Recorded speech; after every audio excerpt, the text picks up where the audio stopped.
No one's flown that jet in 40 years. The colonel didn't blink. He just pointed at the tarp in the back of the hangar, at the shape underneath it, patient as a coffin. 6 men are pinned in that canyon right now. Rock walls too tight for helicopters. Fast movers can't get low enough. I need something that can hang over that ridge and eat rounds while it puts fire exactly where it needs to go. He looked at her. I need that airplane, and I need the only person alive who knows how to fly it. Harper Doyle set down her wrench, 27 years old, 5'3". A woman this whole town believed fixed engines and nothing else. You don't know anything about me, Colonel. I know your grandfather died in that same canyon. I know the report was a lie. Outside, the wind stopped, and she reached for the tarp. 600 yards out, the steel plate didn't make a sound until it dropped. Harper Doyle lay flat on the ridge above the museum cheek, welded to the stock of a rifle older than she was. Breath slowing itself down without being asked. In, hold, out. The world had narrowed to a single circle of glass and a single point of red rock beyond it, and inside that circle, nothing existed except wind, value drop, and the small tired ache in her trigger finger that told her she'd been out here longer than she meant to be. Again, the plate rang, fell, rocked once on its chain, and went still. She didn't celebrate. She never did. A hit was just a hit. Her father used to say that too. The day you get excited about a good shot is the day you stop respecting the bad ones you're capable of. She racked the bolt, cased the rifle, and lay there, another moment with her cheek against cold metal. Listening to the wind cross the ridge the way it had crossed it every morning for 4 years straight. Then she got up. Because the museum opened at 9, whether she was ready for the world or not. She wasn't most days. She did it anyway. 27 years old, 5'3" in her boots, red-brown hair scraped back tight enough to leave nothing loose for the wind to grab.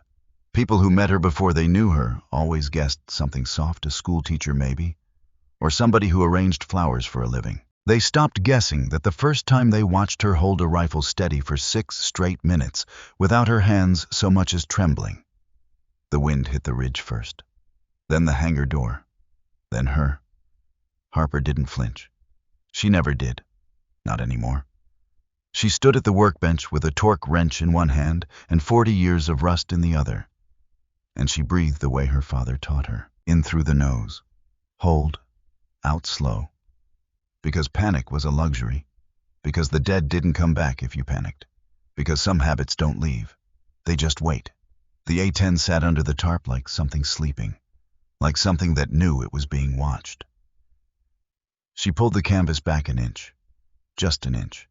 Enough to see the nose art underneath. A faded shark's mouth teeth, chipped by decades of dust eyes, painted the color of a storm that hadn't happened yet, her grandfather's jet.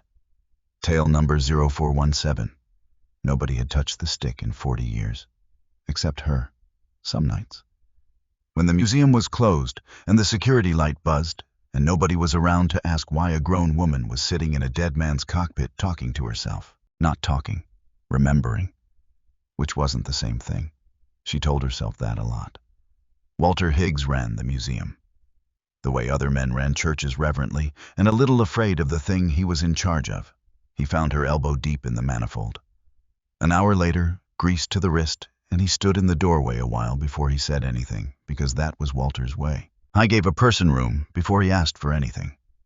You were up on the ridge again, he said. Somebody's been jimmying the storage shed lock out past the county line. Figured I'd remind the neighborhood I'm paying attention. Huh? Walter didn't believe her. He never did, and he never pushed, which was exactly why she could stand to be around him 5 days a week. You know you don't have to prove anything to this town, Harper. I'm not proving anything. You've been here 4 years. Longest anybody stayed in that trailer since the Nixon administration. And I've never once seen you sit still. I sit still plenty. In a cockpit, at 2 in the morning, talking to an airplane that can't talk back. He said it gently. Not an accusation. Just a fact laid down between them, like a card on a table. That's not the same as sitting still, kid. She didn't answer that. There wasn't a good one, and Walter knew it, which was why he let the silence sit there, instead of forcing her into one. The museum opened at 9 sharp, and by 9:15, Dolores Cranmer was already at the counter, asking about the gift shop's postcard selection. Same as she did most Tuesdays, retired now, from 30 years teaching second grade, and apparently unable to stop organizing things now that she had nobody left to organize but herself. "You're looking tired, dear," Dolores said, the way she said it every week, the way every woman over 60 in this town seemed to say it, like tiredness was a condition Harper could simply choose to stop having if someone reminded her often enough. "Long night, Mrs. Cranmer. You work too hard for someone so young. Pretty girl like you ought to be out at the Saturday dance instead of covered in engine grease every time I see you." Harper smiled the smile she'd practiced for exactly this conversation, repeated dozens of times over 4 years until it fit her face without effort. "The engines don't fix themselves." "No," Dolores agreed, patting Harper's hand with fingers gone soft and papery with age. "But somebody ought to fix you too one of these days." She had no idea how close that particular sentence was about to come true. Nobody in Blackfoot Ridge did not Dolores with her postcards. Not the Hendricks boys who mowed the museum lawn every other Saturday for gas money. Not the pastor's wife who brought casseroles every time she suspected Harper of skipping meals, which was often, and usually correctly, suspected. 4 years of small kindnesses from people who'd built an entire understanding of her out of what she let them see. Quiet, capable, a little sad around the eyes, in a way nobody pushed her to explain. They knew she could fix an engine. They didn't know she could fly one into a war zone.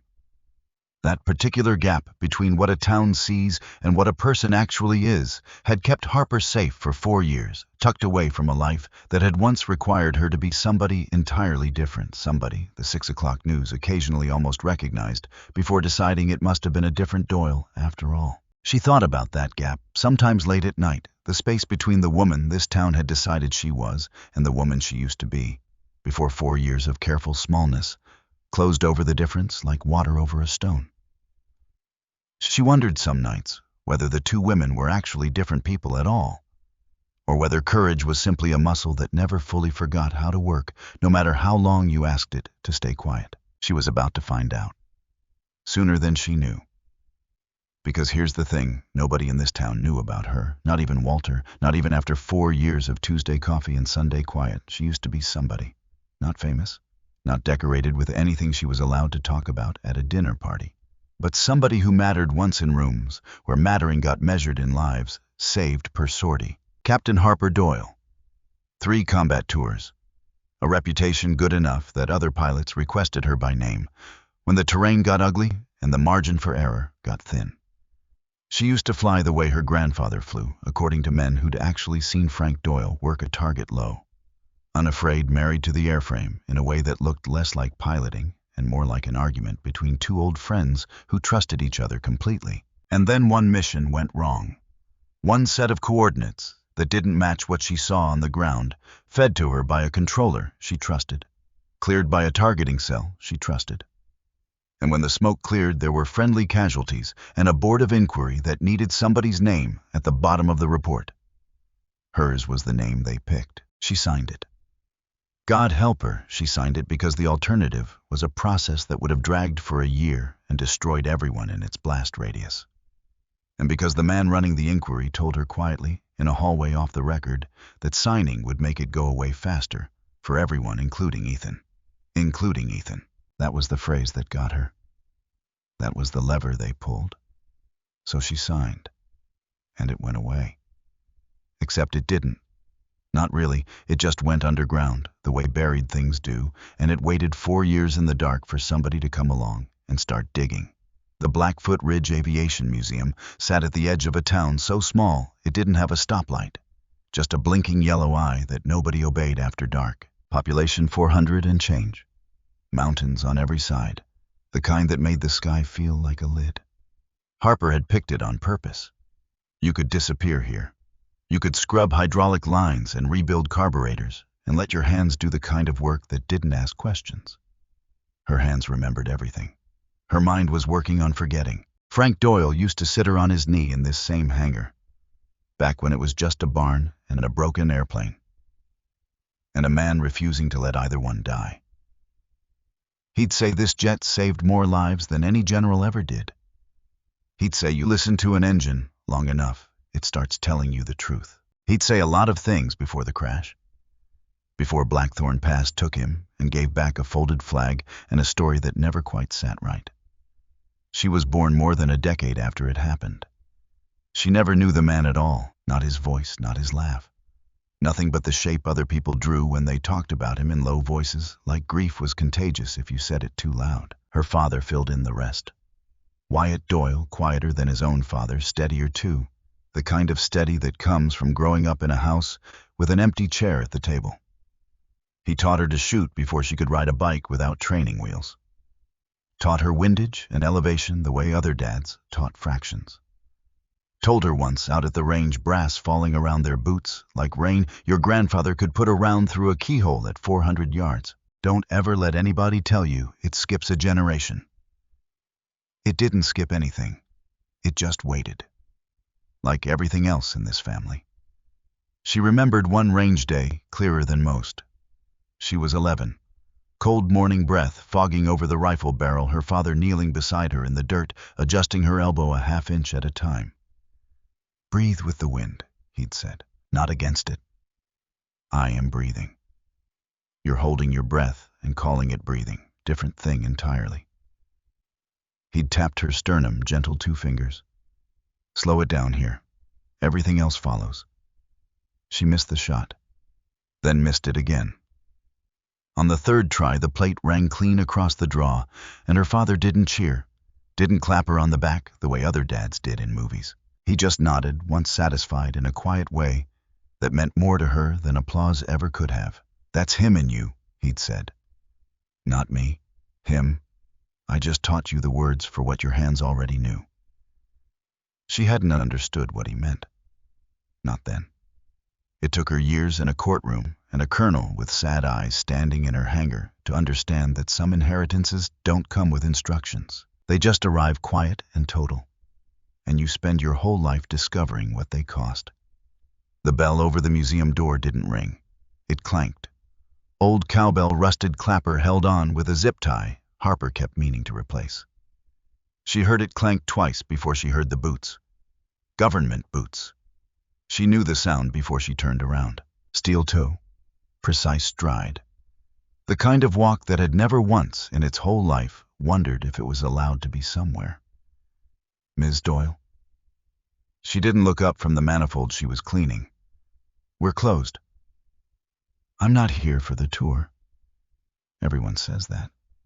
Then they ask if the engines still turn over. Do they? That depends who's asking.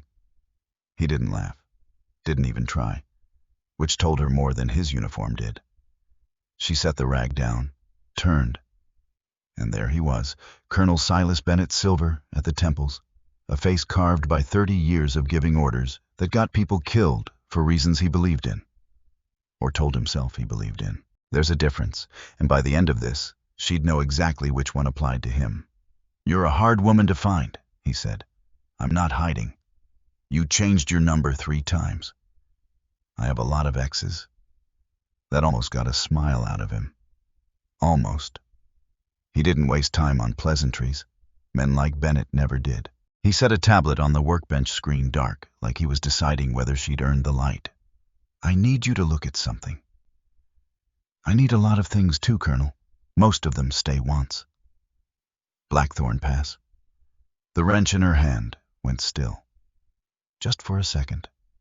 Just long enough for him to notice. Because that name didn't belong in this hangar. It belonged in a drawer she'd nailed shut years ago in a box with a folded flag and a photo of a man she never got to know.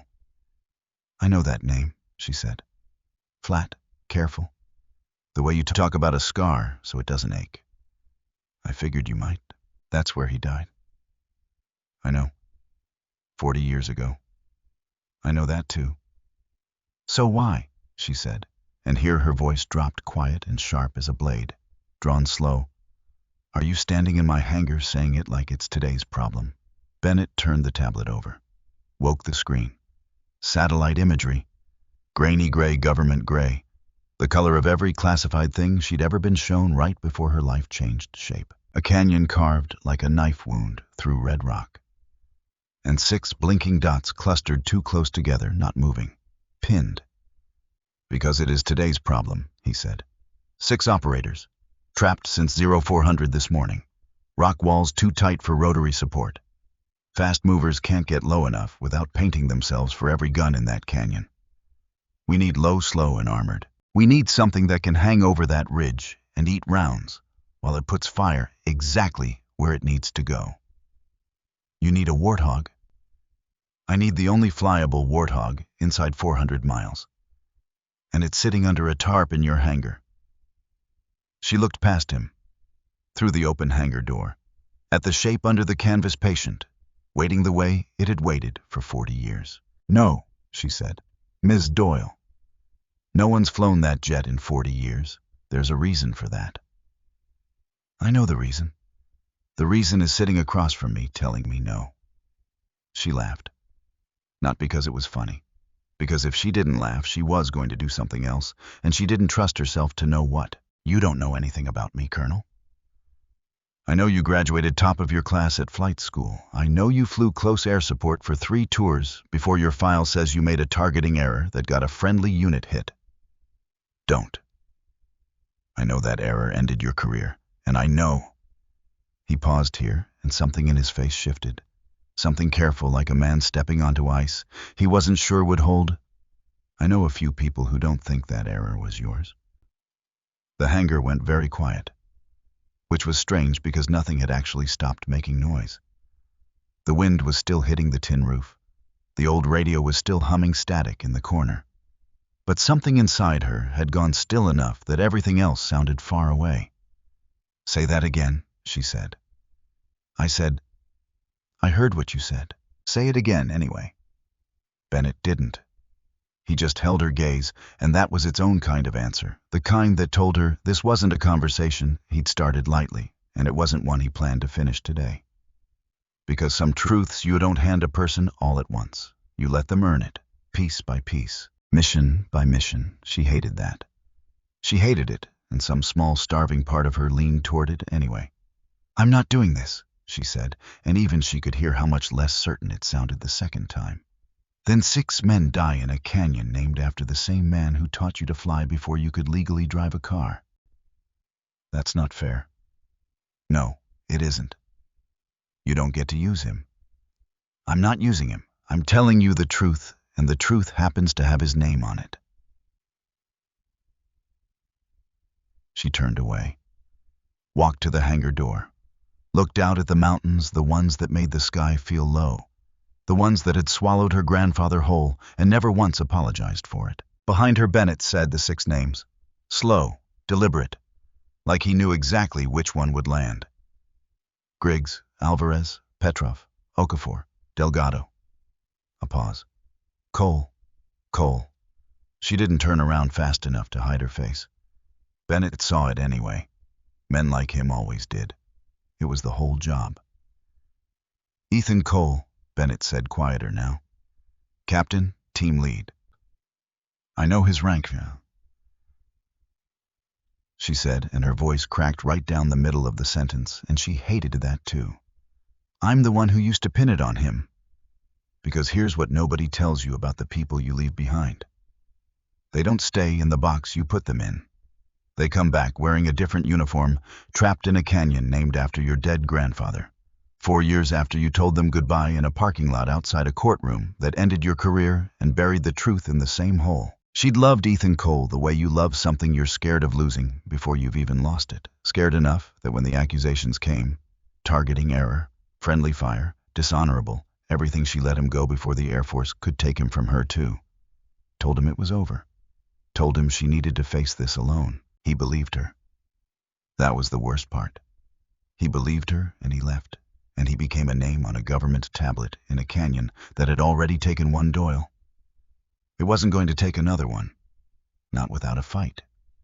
She remembered the night before the hearing, if she let herself, which she tried not to, which she was failing to avoid right now, standing in a museum hangar with a colonel waiting on her answer. Ethan had shown up at her quarters with 2 coffees and a face that already knew something was wrong, even though she hadn't told him yet. He set the coffee down, didn't ask, Just sat the way he always sat, like the room was safer with his weight in it.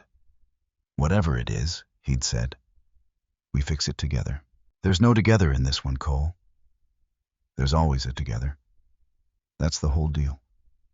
That's what I signed up for when I signed up for you. She'd almost told him then. Almost let the whole thing spill the coordinates, the targeting cell, Whitfield's quiet hallway math. Almost. Except she looked at his face, young and sure, and completely unprepared for what a lie like this could cost a career, and she swallowed it instead. "Go home, Ethan. This is my home. Not tonight." He'd left, slowly, looking back twice, and she'd sat alone with 2 cups of coffee going cold, one of them, his untouched, and told herself it was the right call. Maybe it had been. Maybe it hadn't. 4 years hadn't settled the argument either way. The hearing came back to her in pieces, the way it always did. Not all at once. Never all at once. Just fragments, sharp-edged, surfacing whenever somebody said a word like error or friendly or investigation. A conference room with no windows. A folder thick enough to hold a life. A colonel she'd trusted, not Bennett, a different one. A man named Colonel Artis Whitfield, who was retired now, comfortable now. Playing golf somewhere now on a pension, her silence had helped protect. Whitfield's voice. Low. Reasonable. The kind of reasonable that made you feel crazy for resisting it. Sign here, Captain, and this ends today. Fight it, and it drags for a year. Fight it, and Cole gets pulled into a review he doesn't deserve. Fight it, and everybody loses. Sign, and only one career gets sacrificed instead of 2. She'd asked once in that windowless room whether the coordinates she'd been given that day were ever independently verified. Whitfield had looked at her the way you look at a child asking a question above her clearance level. "That's not what this hearing is about, Captain." Except it was. It was exactly what the hearing should have been about, and nobody in that room wanted to say so out loud, because saying so out loud meant admitting that the targeting cell above her pay grade had made the mistake, not the pilot who trusted the data she was handed and put a JDAM exactly where she was told to put it. She'd signed anyway. Because Ethan's name was in that sentence, and some math you don't get to argue with. "I need an answer," Bennett said. "You need a pilot. I need you specifically.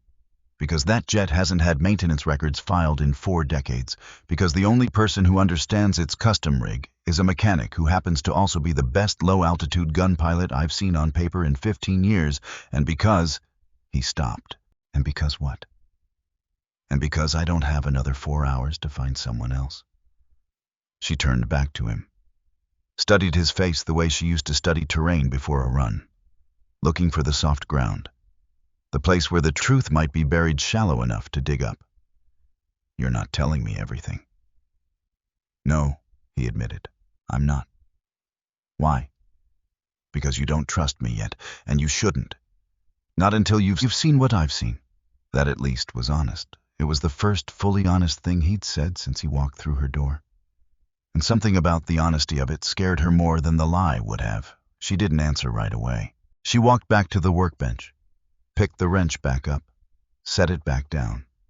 Her hands needed something to do, and there was nothing left to do. Because the last 4 years had been built on a very simple architecture. Wake up. Work. Don't think about the hearing. Don't think about the report that said pilot error when she knew. In the marrow of her, the way you know your own heartbeat, that she hadn't pulled that trigger on the wrong coordinates. Someone else had fed her bad data. Someone else had let her carry it. She'd spent 4 years building a life small enough that the lie couldn't find her in it. And now, a colonel with silver hair and sad eyes was standing in her hangar, telling her the lie had found her anyway. That it had been waiting the whole time in a canyon, with her grandfather's name on it, holding the man she used to love hostage until she came back to face it. "If I say no," she said, "then I find another pilot, and it takes longer, and the odds get worse, and I live with that." That's not an answer to my question. It's the only honest one I've got. Ray Mercer found her an hour later in the back office staring at a photograph she'd looked at maybe 4 times in the last decade. Frank Doyle, 31 years old, forever. 31 years old, grinning in front of tail number 0417, like the jet was a woman he was courting. Ray had been Frank's crew chief.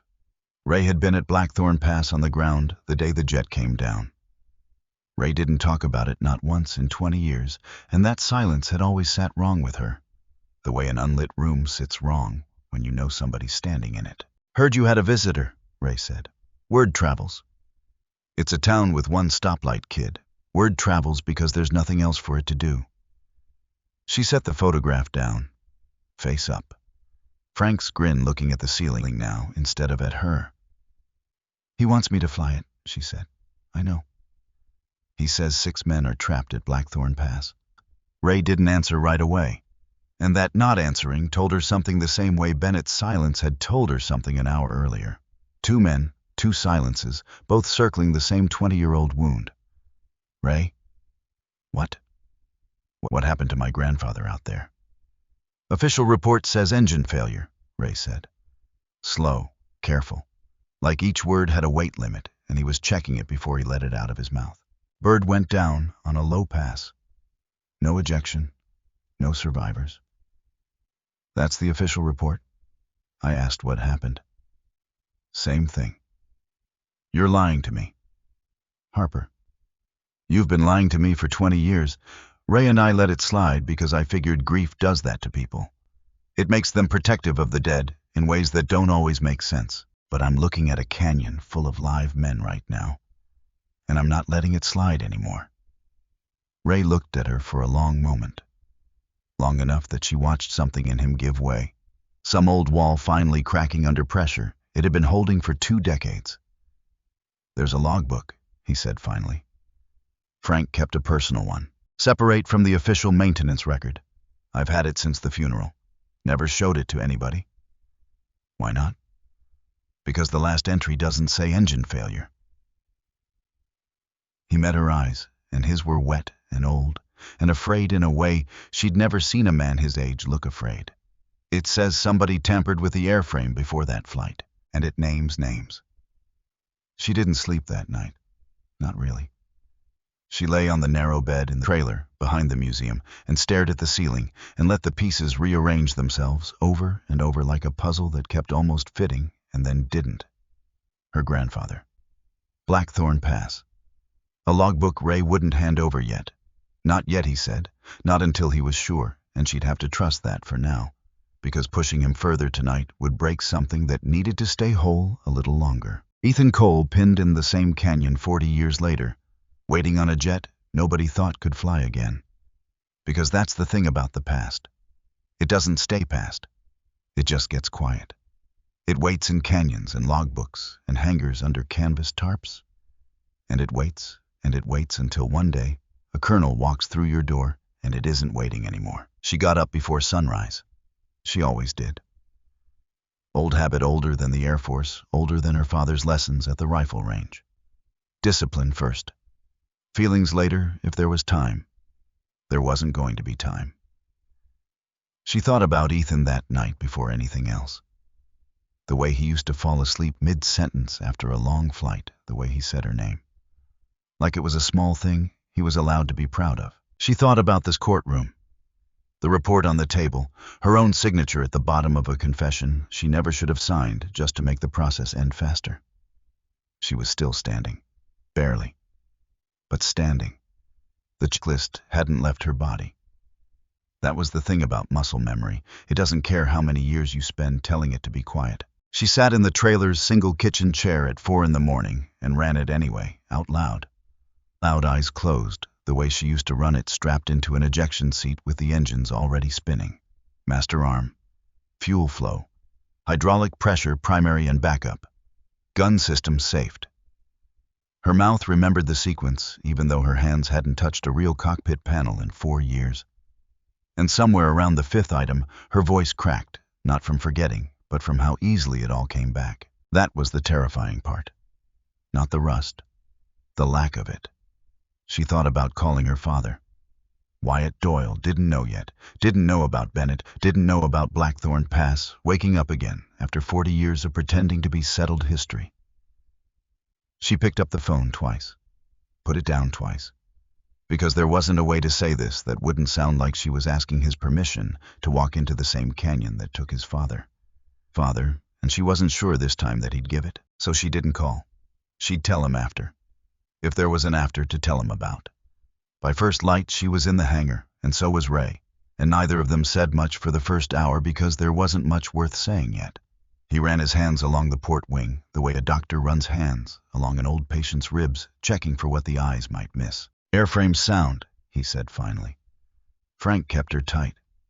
Whatever else happened out there, it wasn't the jet's fault. "How long to get her flying?"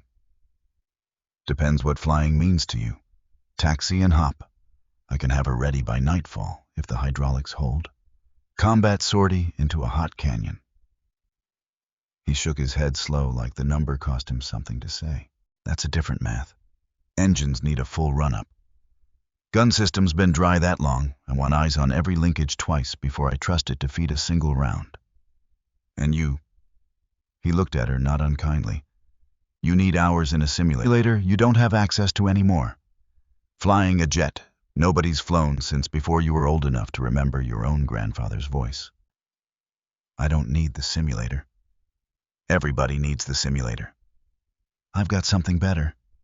She nodded toward the jet. "I've got him. And I've got 4 years of sitting in that cockpit at 2 in the morning telling myself I wasn't practicing." Ray studied her a long moment, the kind of look a man gives when he's deciding whether honesty or comfort serves better and lands, as he almost always did, on honesty. "You weren't fooling anybody, kid. Least of all yourself." "I know." "Good," he said. "Because a Blackthorn Pass doesn't forgive people who fool themselves. It already proved that once. They work through the day the way people work, when the clock is a living thing, breathing down their necks. Ray on the gun system tracing feed paths with a flashlight clenched in his teeth, muttering old maintenance code under his breath like a rosary. Harper on the flight controls running each surface through its full range by hand, feeling for the hitch, the drag, the thing that might kill her at 400 feet over hostile rock. Bennett called twice for updates. Both times, she gave him the same answer. "When she's ready, not before."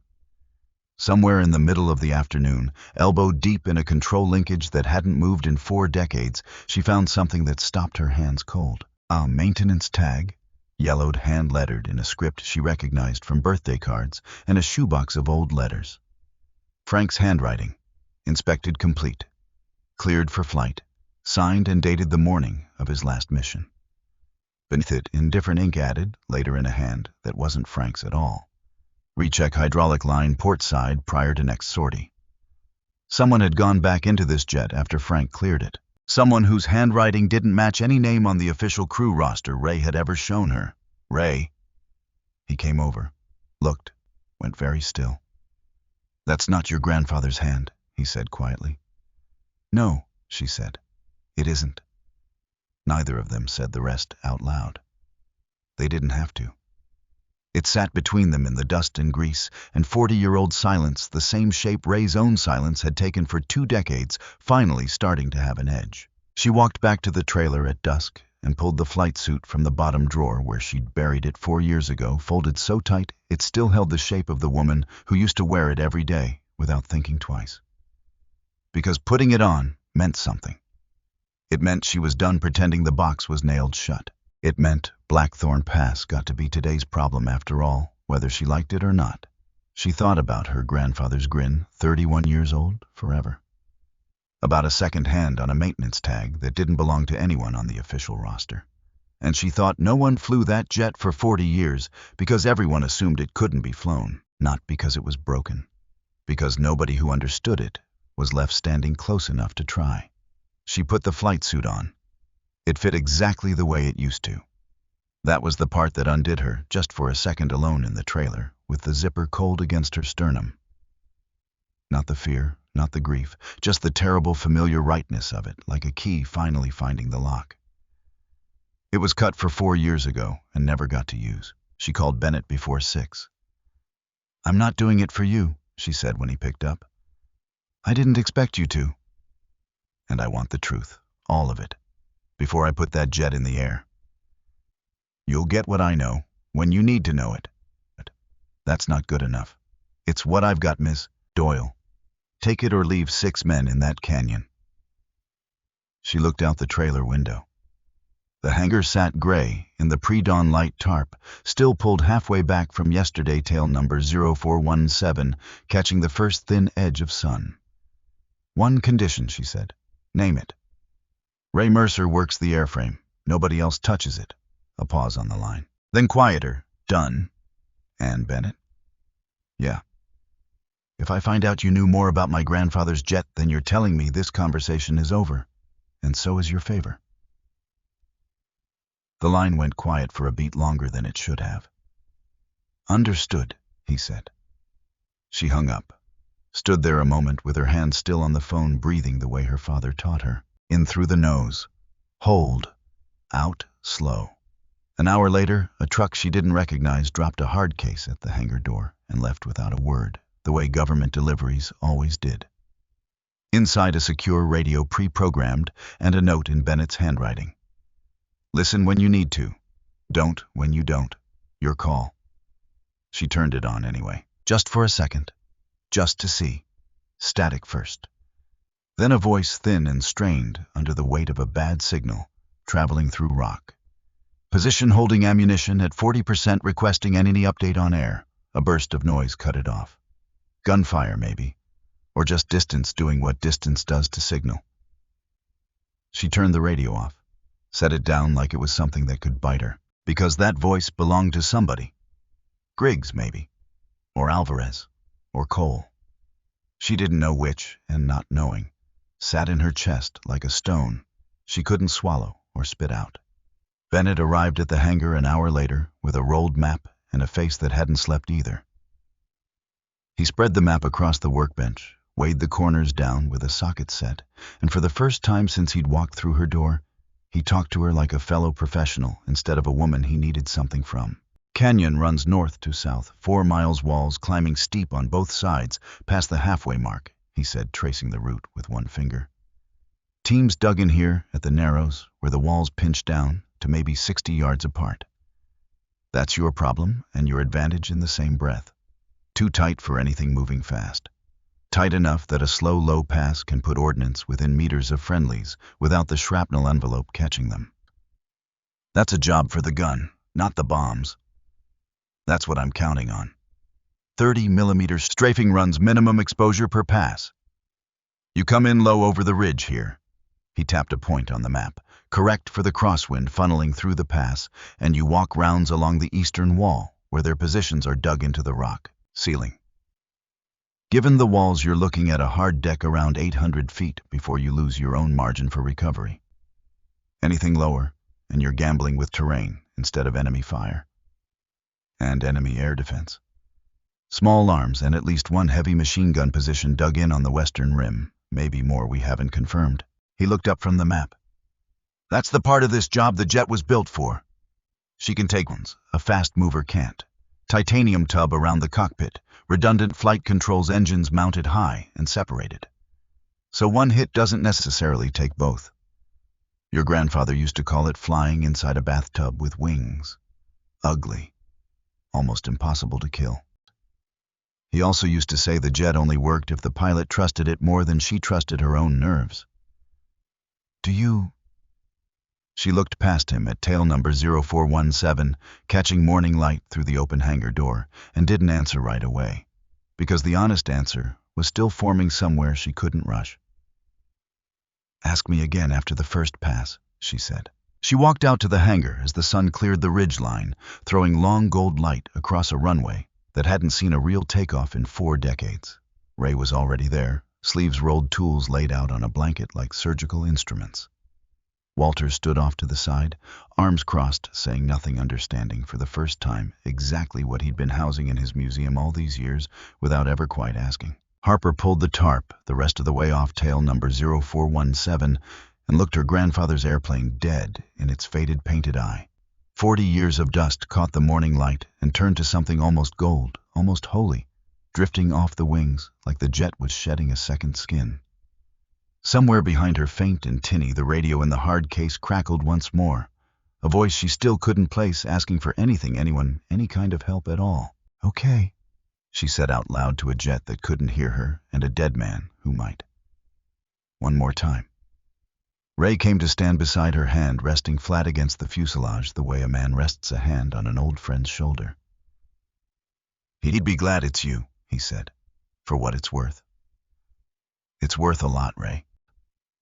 "Then let's get her breathing again." Walter caught her arm before she climbed the ladder, his grip lighter than his voice. "You could have told me," he said, "any of it. 4 years, and I never once asked what you left behind, because I figured a person gets to bury what they need to bury. I know. I'm asking now. Not because I need to know. Because I don't want you climbing into that thing, thinking nobody in this town would have stood beside you if you'd said the word sooner."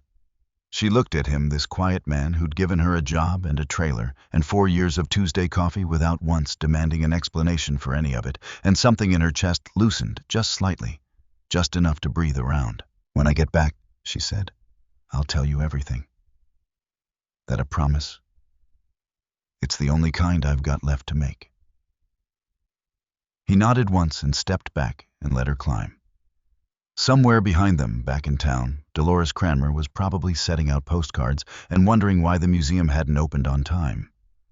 She'd find out soon enough, the way the whole town would find out, that the quiet mechanic who fixed engines and kept to herself had been carrying an entire second life inside her the whole time. Folded small and careful, the way you fold something you're not ready to let anyone see the true size of. Behind them, the mountains held their silence the way they always had. Patient, waiting, keeping whatever they knew about Blackthorn Pass exactly where it had always been. Just out of reach, just under the surface, 40 years deep, and finally coming due. Somewhere inside that silence, 6 men were still alive, still holding, still waiting on a jet that hadn't flown since before most of them were born, and a woman who was about to find out exactly how much of her grandfather she'd been carrying all along without ever knowing his name for what it was. Not haunting. Inheritance. The engines caught on the second try. Not the first.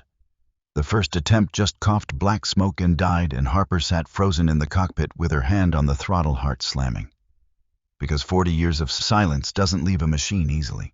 It leaves scar tissue. It leaves doubt baked into every gasket and seal. Ray's voice crackled through her headset. "Cycle it again.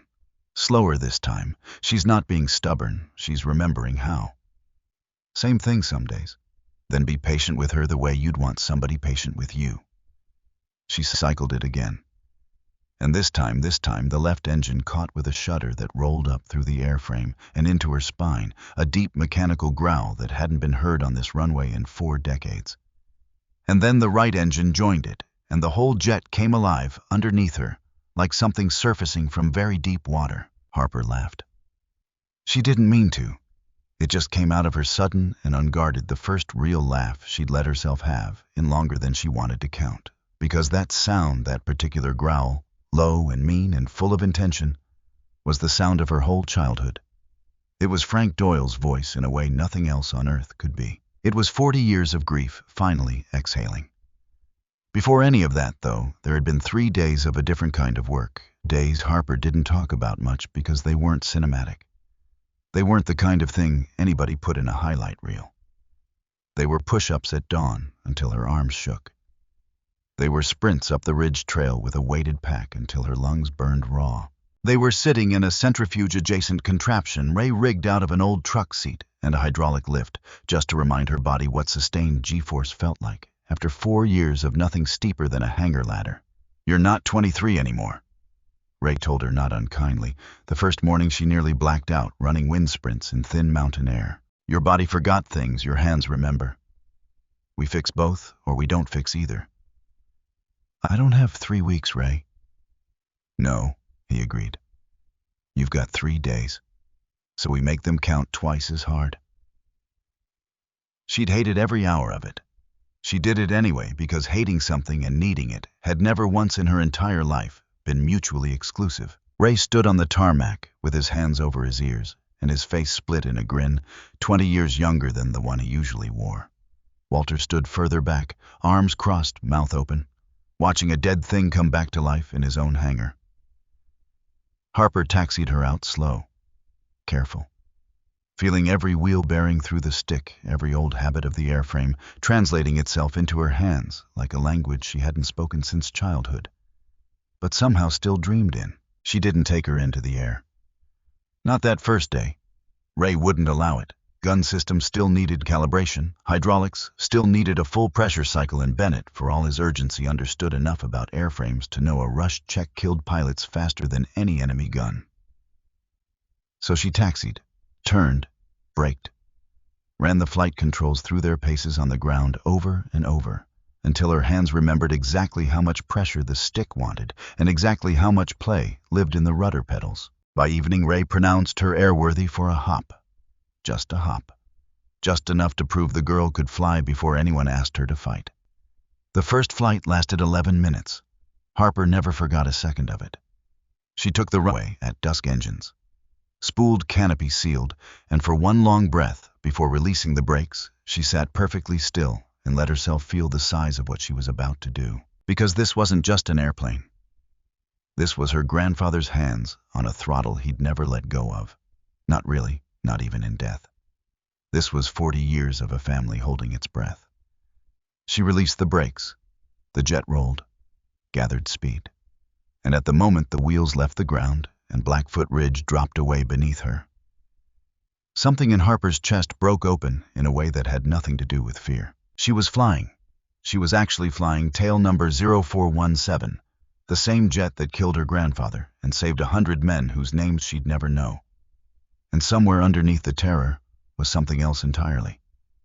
Something that felt absurdly like coming home to a house she'd never physically lived in, but had been homesick for anyway, her whole life, without knowing why. "Talk to me, Ray," she said into the radio voice, steadier than she felt. "Systems are green across the board. How's she handling?" "Like she's been waiting for me." "She has been," Ray said. 40 years is a long time to wait for anybody. She landed clean, rolled out smooth, taxied back to the hangar with her hands shaking slightly on the controls, not from fear anymore, but from something closer to grief, finally finding an exit. Bennett was waiting when she climbed down the ladder, and for the first time since he'd walked into her hangar, his face held something that looked almost like hope. "Well," he said, "she flies. Combat ready. Ask me that after I've actually shot something." She got her answer the next morning out at the old quarry range 3 miles past the county line, where Ray had spent half the night hauling scrap steel targets into position, because there wasn't time to requisition anything through proper channels. "Gun systems live," Ray said over the radio voice, tight with the particular nervousness of a man who'd spent 4 decades making sure this exact weapon never had a reason to fire again. "Feed paths clear. Ammunition's old but tested stable. 1 pass low and slow targets the blue drum at your 10 o'clock. "Copy." She rolled in at 300 feet, lined up the drum in the gun sight, the way she'd lined up steel plates on the ridge every morning for 4 years, and squeezed the trigger for the first time in 4 years on a weapon built to end arguments permanently. The GAU-8 didn't sound like anything else in the world. Not thunder, not an engine, not any comparison people reached for when they tried to describe it later. It sounded like the world itself losing an argument, a buzzsaw growl deep enough to feel in her back teeth. 30-millimeter rounds walking a line through scrap steel, like the drum had simply stopped existing between one heartbeat and the next. She pulled up, ears ringing, even through the headset, hands steady on the stick, despite a heart rate that had to be redlining every gauge her body owned. "Ray, talk to me." Silence for a second too long, then quiet. Direct hits every round. "Drum's gone, Harper. Just gone." Another pause. "Your grandfather used to say a warthog's gun wasn't really a weapon. It was an argument ender. First and last word both at once." "He wasn't wrong?" "No," Ray agreed. "He rarely was about the things that mattered." She circled once more, looking down at scrap metal that used to be a 55-gallon drum, and understood, really understood for the first time since Bennett walked into her hangar, exactly what she was about to carry into that canyon. Not just a jet, not just a family name. A weapon capable of ending 6 men's suffering in about 4 seconds. if her hand stayed steady enough to point it at the right patch of rock instead of the wrong one. The margin between those two outcomes was thinner than she wanted to think about. She thought about it anyway, all the way back to the hangar, because pretending otherwise felt like exactly the kind of self-deception that got people killed in canyons named after men who'd once trusted their own hands a little too easily. That night, over coffee gone lukewarm in Ray's cramped office, Bennett laid out the timeline, and the timeline was worse than anyone wanted to say out loud. Team's ammunition is at 30% now, he said. Water's a bigger problem. They've been rationing since yesterday morning. A full extraction package, helicopters, ground reinforcement, the works is still 18 hours out. Command won't authorize a rescue force into that canyon without air cover suppressing those gun positions first. So you need a stopgap. I need you to make one low pass. Suppress the machine gun position on the western rim, buy them breathing room, and drop a resupply bundle if you can manage it. Not the whole fight. Just enough fight to keep them alive until the real cavalry arrives. Harper looked at the map again, at the narrow throat of the canyon, at the 6 dots that hadn't moved in 2 days because moving meant dying. And if the gun positions dug in deeper than we think, then you make the pass anyway, Bennett said, quiet. Because the alternative is watching 6 men die on a radio channel we can't do anything about. She thought of Ethan's voice, thin and strained, cutting through a bad signal, requesting any update on air. I'll go at first light, she said. She didn't sleep, again, which was becoming a pattern she didn't love, lying in the dark running scenarios, replaying wind calculations, replaying the maintenance tag with its second handwriting, replaying Ray's face when he said it wasn't Frank's hand, because none of it added up cleanly. Because somebody had gone back into that jet after her grandfather cleared it for flight. And 40 years later, that same jet was flying into the same canyon, carrying the same family name, and if that wasn't a message from the universe, then Harper didn't know what was. Except the universe doesn't usually leave paper trails. People do. She thought about Ethan again, couldn't help it, not lying alone in the dark with his voice from the radio still echoing somewhere behind her ribs. She let herself remember the ring finally, the one she'd never let herself think about in 4 years. Small stone, simple band. He'd proposed 2 weeks before the hearing started, down on one knee in a parking lot that smelled like jet fuel and cut grass, and she'd said yes before he even finished the question. She never wore it. Couldn't. Not after everything that came next. It sat in a drawer next to the flight suit, 2 relics of a life she'd amputated rather than let it bleed out slowly. Tomorrow she was flying into a canyon to save the man she'd promised to marry and then abandon to protect. If that wasn't its own kind of math, she didn't know what was. First light came, gray and cold mist sitting low in the valley, like something reluctant to leave. Harper suited up in silence.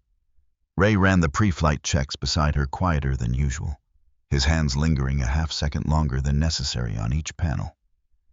Each latch like a father checking a child's seatbelt one more time than strictly needed.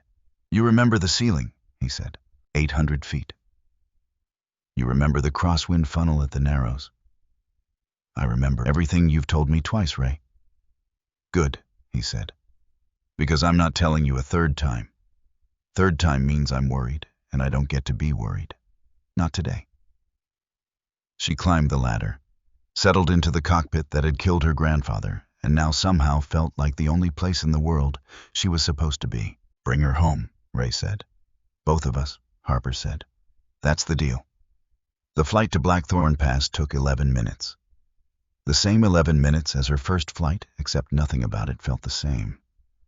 She flew low over terrain that hadn't changed in 40 years.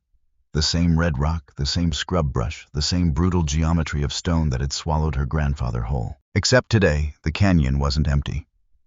Today it held 6 living men and an unknown number of people trying very hard to make sure they stopped being 6 living men. The instrument panel glowed low and amber in the pre-dawn dark airspeed, steady altitude holding at exactly the number Ray had drilled into her over and over the night before. Fuel state green. Gun system armed and indicating. Her hands moved across switches that hadn't existed in her muscle memory 4 days ago, and now sat there like they'd never left, like the body kept a copy of everything the mind tried to bury. Below her, The land folded into itself. Ridgelines rising and falling in long red waves, and somewhere in the middle distance, a darker seam opened in the rock. Blackthorn Pass, exactly where the map said it would be. Exactly where it had been waiting 40 years for a Doyle to fly into it again. She thought, unbidden, this is the last thing he saw. This exact color of morning. This exact fold of stone. Then she pushed the thought away, because there wasn't room in this cockpit for 2 pilots worth of fear, and only one of them was still breathing enough to need the margin. Radio crackled. Warthog, this is Wolfhound Actual reading you 5 by 5. Say state. Wolfhound Actual. Ethan's call sign. She'd forgotten it existed until the second she heard it, and hearing it now, 4 years and 1 canyon later, nearly took the air out of her lungs. Wolfhound Actual, this is Warthog, she said, and her voice came out steadier than she had any right to expect. I'm inbound 6 minutes out. Talk to me about that machine gun position. A pause, longer than radio protocol allowed. Copy, Warthog, Ethan said, and something in his voice cracked wide open, the way voices do when they recognize something before the mind catches up. Is that confirmed call sign of pilot? Negative on that confirmation, Wolfhound. Focus on the gun position. Harper, just her name, nothing else. 4 years compressed into 2 syllables, crackling through a bad signal in a canyon that had already taken 1 member of her family. Focus, Cole, she said. And it came out sharper than she meant it to, because sharp was the only way she could say it without her voice breaking apart completely. Talk to me about the gun. A beat. Then all business again, the way good operators could switch even with their whole world upside down. Copy. Gun position dug into the rock face western rim elevation, approximately 200 feet above canyon floor. Recommend approach from the south to keep the sun at your back. Copy that. 60 seconds. She came in low, lower than the ceiling. Ray warned her about because the wind at the Narrows was worse than predicted, and she needed every foot of margin she could steal back from caution. The canyon opened beneath her, like a wound in the earth walls, rising steep on both sides. And there exactly where Ethan said it would be, the muzzle flash of a heavy weapon dug into rock that had been ancient before anyone in this canyon was born. She rolled in, squeezed the trigger.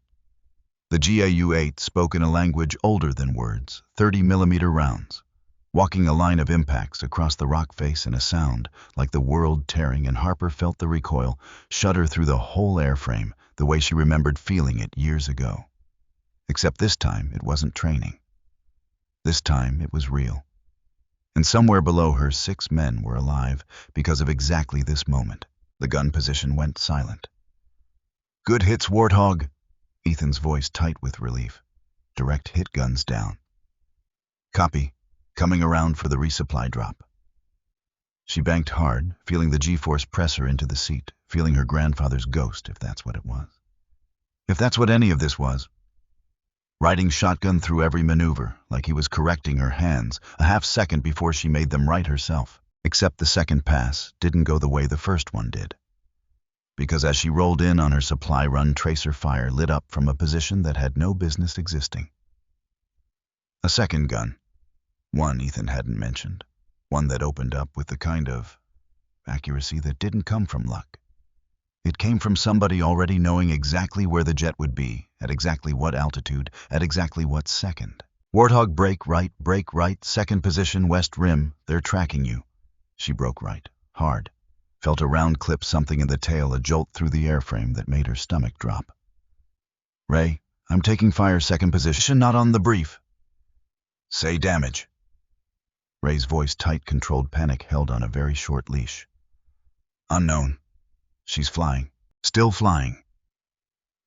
Harper leveled out, breathing hard, hands steady, even though nothing else in her was. Ray, that second gun. They knew where I'd be. Silence on the line for half a second too long. Say again, Warthog.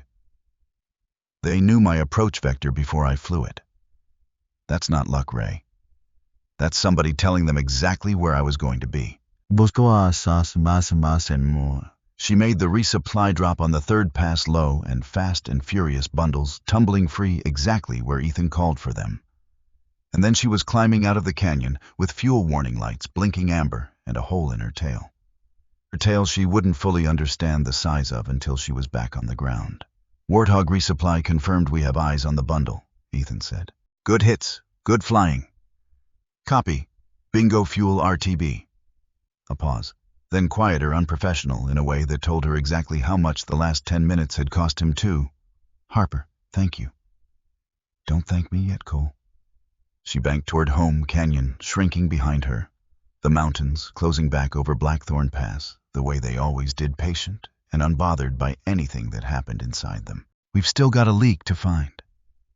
She landed hard, rolled out rough, taxied to the hangar with a tail section streaked black from a near miss and hands that didn't stop shaking until she was standing on solid ground with Ray's palm firm against her shoulder. Talk to me, he said. Second gun position, not in the brief, not in Bennett's intel. Could have been a scout position they missed. Ray? She pulled her helmet off, hair damp with sweat despite the cold morning. They knew my altitude, my vector, my timing almost to the second. That's not a position somebody missed. That's a position somebody told them to expect. Ray's face went very still, the same stillness she'd watched cross it when he found the maintenance tag, the same stillness of a man doing math he didn't want to be doing. You think somebody's leaking your flight plan? I think somebody's leaking a lot more than that. She keyed the radio one more time before shutting it down for the night, telling herself it was protocol, a final check on the team's status, nothing more. Ray didn't buy it. He didn't say anything either, just found a reason to be somewhere else in the hangar while she did it. Wolfhound actual Warthog radio check. Static. Then Ethan's voice, quieter now, off the clipped rhythm of combat traffic. Warthog Wolfhound. Good to hear you made it back in one piece. Mostly. Mostly's generous. Tail section says otherwise. She's tougher than she looks. Takes after her pilot that way. Harper closed her eyes. Because 4 years of silence had not prepared her for how easily this still happened between them. The easy rhythm of it, like no time had passed at all, even though everything had. You should be resting, she said. So should you. Neither of us is going to. No, she admitted. Probably not. A pause on the line longer than protocol required, short of anything either of them was ready to say out loud. Harper. His voice dropped, careful, like he was setting something fragile down on a table between them. 4 years. You never once Don't. I'm not asking for anything. I just need to say it before this canyon decides for both of us whether I get the chance. A breath static crackled and far away. I looked for you. After. Longer than I should have, probably. Then I stopped, because looking for someone who doesn't want to be found starts feeling like something else, something worse. I didn't want you found, she said, and her voice cracked right down the center of the sentence. I wanted you safe. There's a difference even if it looks exactly the same from where you were standing. Does it feel different from where you're standing now?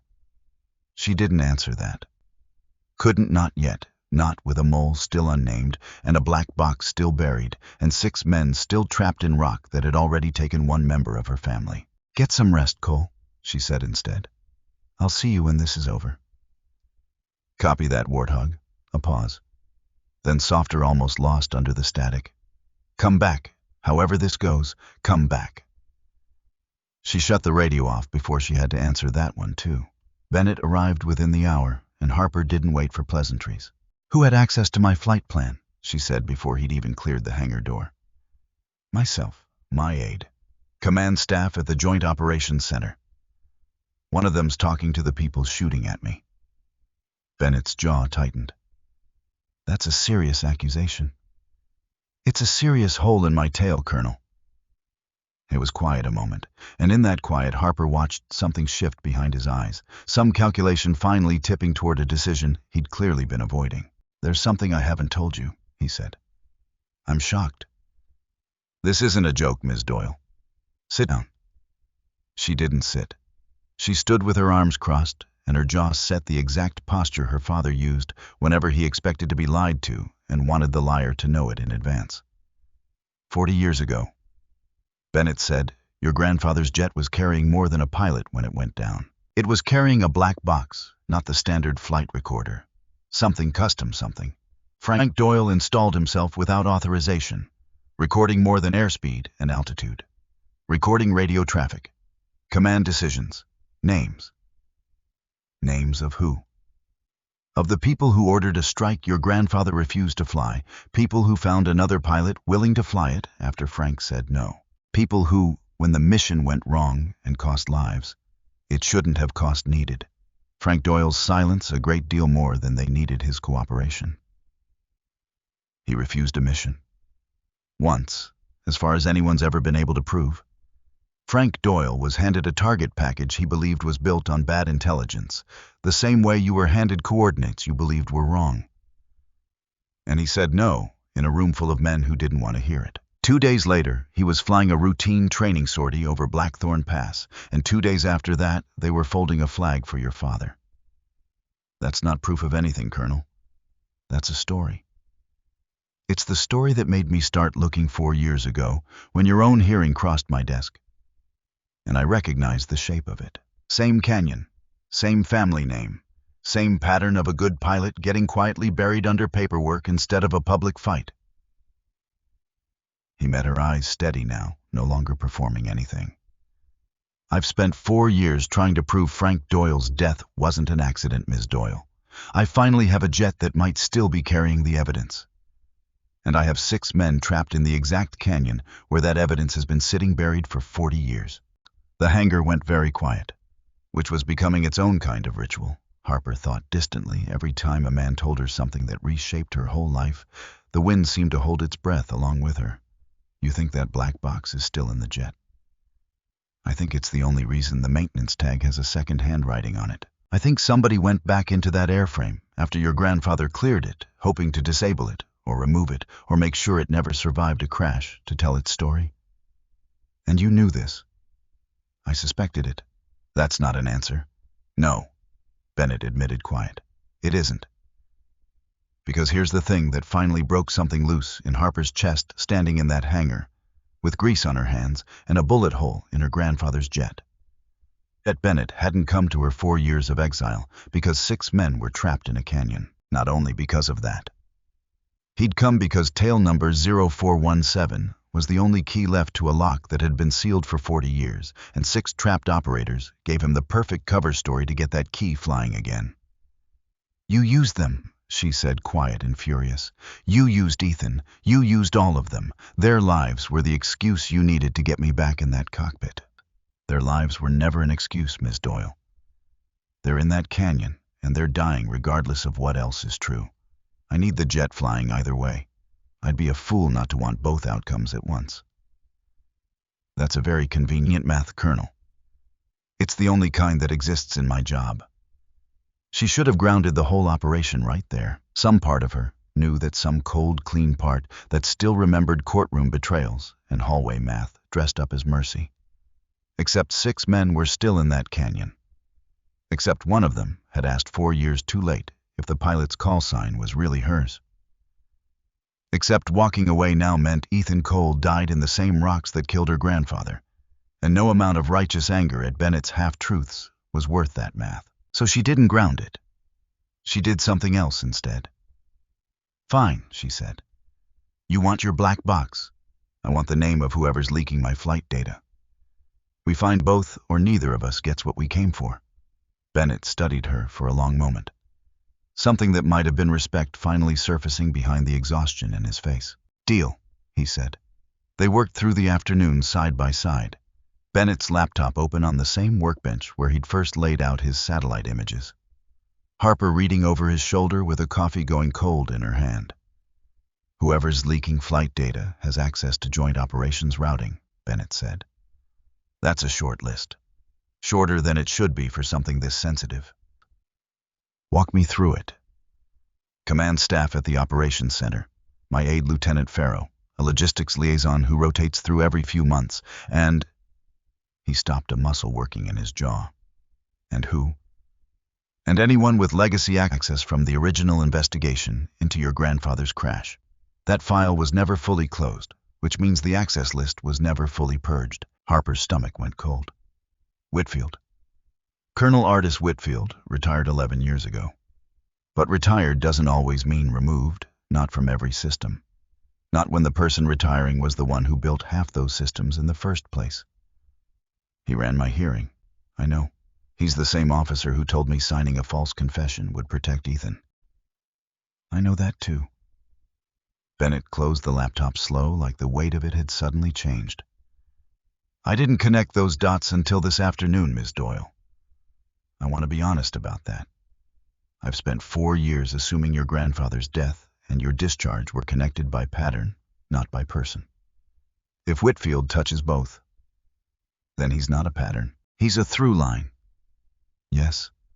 She set the coffee down, hands steadier than she expected them to be. Find out if he still has access. Quietly. If he's the one feeding coordinates to whoever's shooting at me, I want to know before I fly into that canyon again, not after. And if he is the one, then he's been protecting the same secret for 40 years through 2 generations of the same family. And I intend to make sure this is the last generation he gets to do it to. That night alone in the trailer with the radio silent.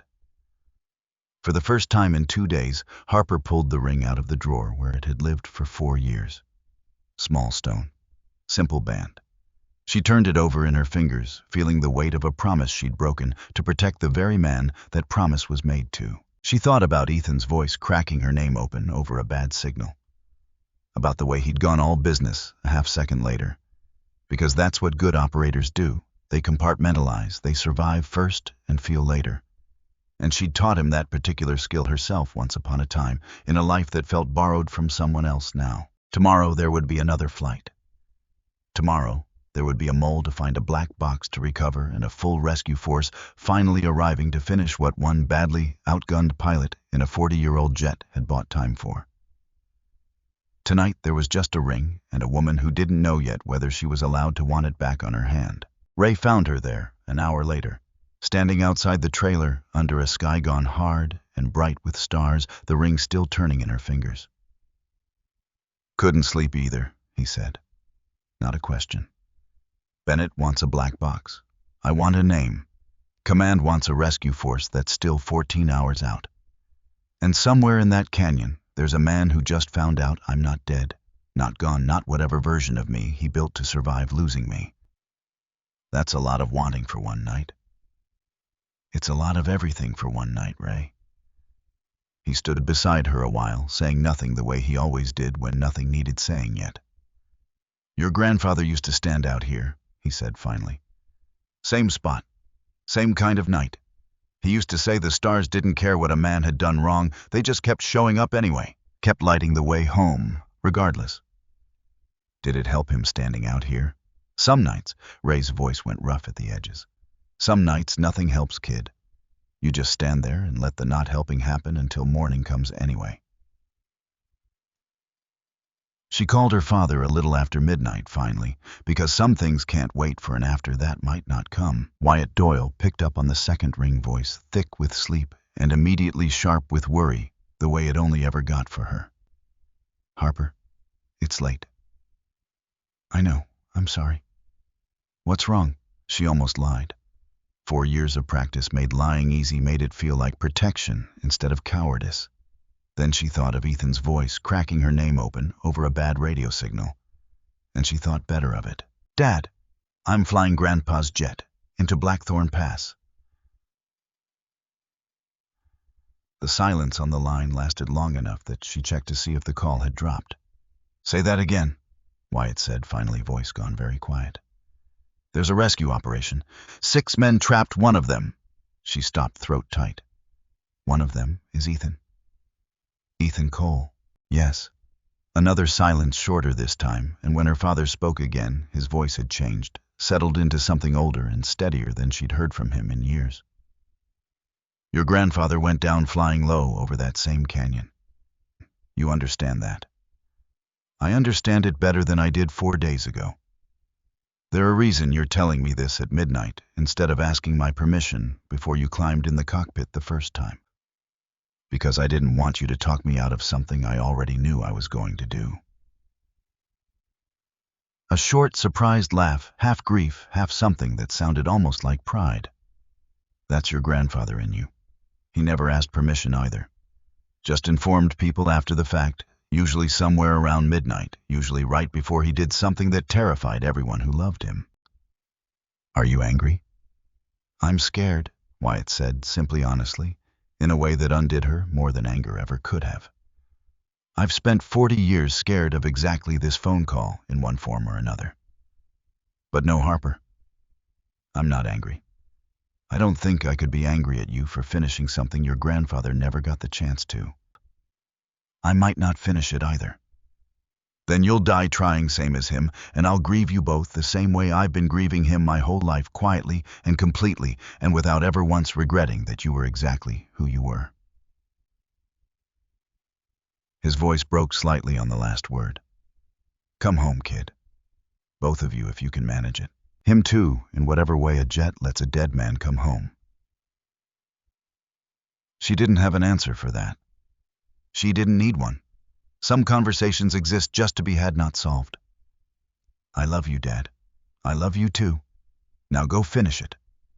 Dolores Cranmer showed up at the hangar door a little after 7, still in her housecoat, holding a thermos of coffee she'd clearly made in a hurry. Walter called me, she said, standing awkwardly in the doorway, like she wasn't sure the invitation to worry extended this far into Harper's actual life. Said you might need somebody keeping an eye on the museum today. Didn't say why. Long story, Mrs. Cranmer. I've got time. Whole town's got nothing but time most days. Dolores set the thermos down on the workbench, careful not to look too closely at the jet or the gun bay panel Ray had open, or anything else that might have required an explanation she wasn't ready for. You're not just fixing engines out here, are you? Harper didn't answer right away. 4 years of careful smallness didn't unravel in a single sentence, even one offered as gently as this. Not today, no, she said finally. Well, Dolores patted her hand the same way she always did, soft and papery, and entirely unbothered by whatever secret had just cracked open an inch in front of her. Whatever it is, dear, you come back and tell me about it properly. I'll have coffee ready, and I expect a very good explanation for the postcard rack being neglected 2 Tuesdays running. She left without waiting for a response, the particular kindness of someone who understood that some moments needed room instead of questions. Harper watched her go throat tight and thought that maybe the gap between what a town sees and what a person actually is wasn't a wall after all. Maybe it was just a door nobody had gotten around to opening yet. Morning came the way it always did in Blackfoot Ridge, slow gold indifferent to whatever had broken, or nearly broken, the night before. Harper found Bennett already at the hangar, hunched over a laptop with the kind of focused stillness that meant he'd found something. Talk to me, she said. Flight plan distribution log. Every person who accessed your route data in the last 24 hours. He turned the screen toward her. One access point doesn't match anyone on the Joint Operations staff roster. Whose is it? That's the problem. It's routed through a proxy, untraceable on this end. He looked up at her, and for the first time since he'd walked into her hangar, Bennett looked genuinely afraid. Whoever leaked your vector isn't some low-level clerk making a mistake, Ms. Doyle. They're good enough to hide their tracks from an Air Force colonel with full system access. Which means whoever killed your grandfather 40 years ago might still be in a position to reach us today. Whitfield. I pulled every record I could reach overnight. His name isn't on this current roster. Hasn't been for 11 years, same as I told you. Bennett rubbed a hand over his face, exhaustion carved deep into every line of it. But the proxy trail runs through an old maintenance server nobody's decommissioned. A server that was active when Whitfield still held clearance. It could be him routing through a back door nobody remembered to lock, or it could be someone else, entirely, using an old vulnerability that has nothing to do with him at all. You don't believe that? No, Bennett admitted.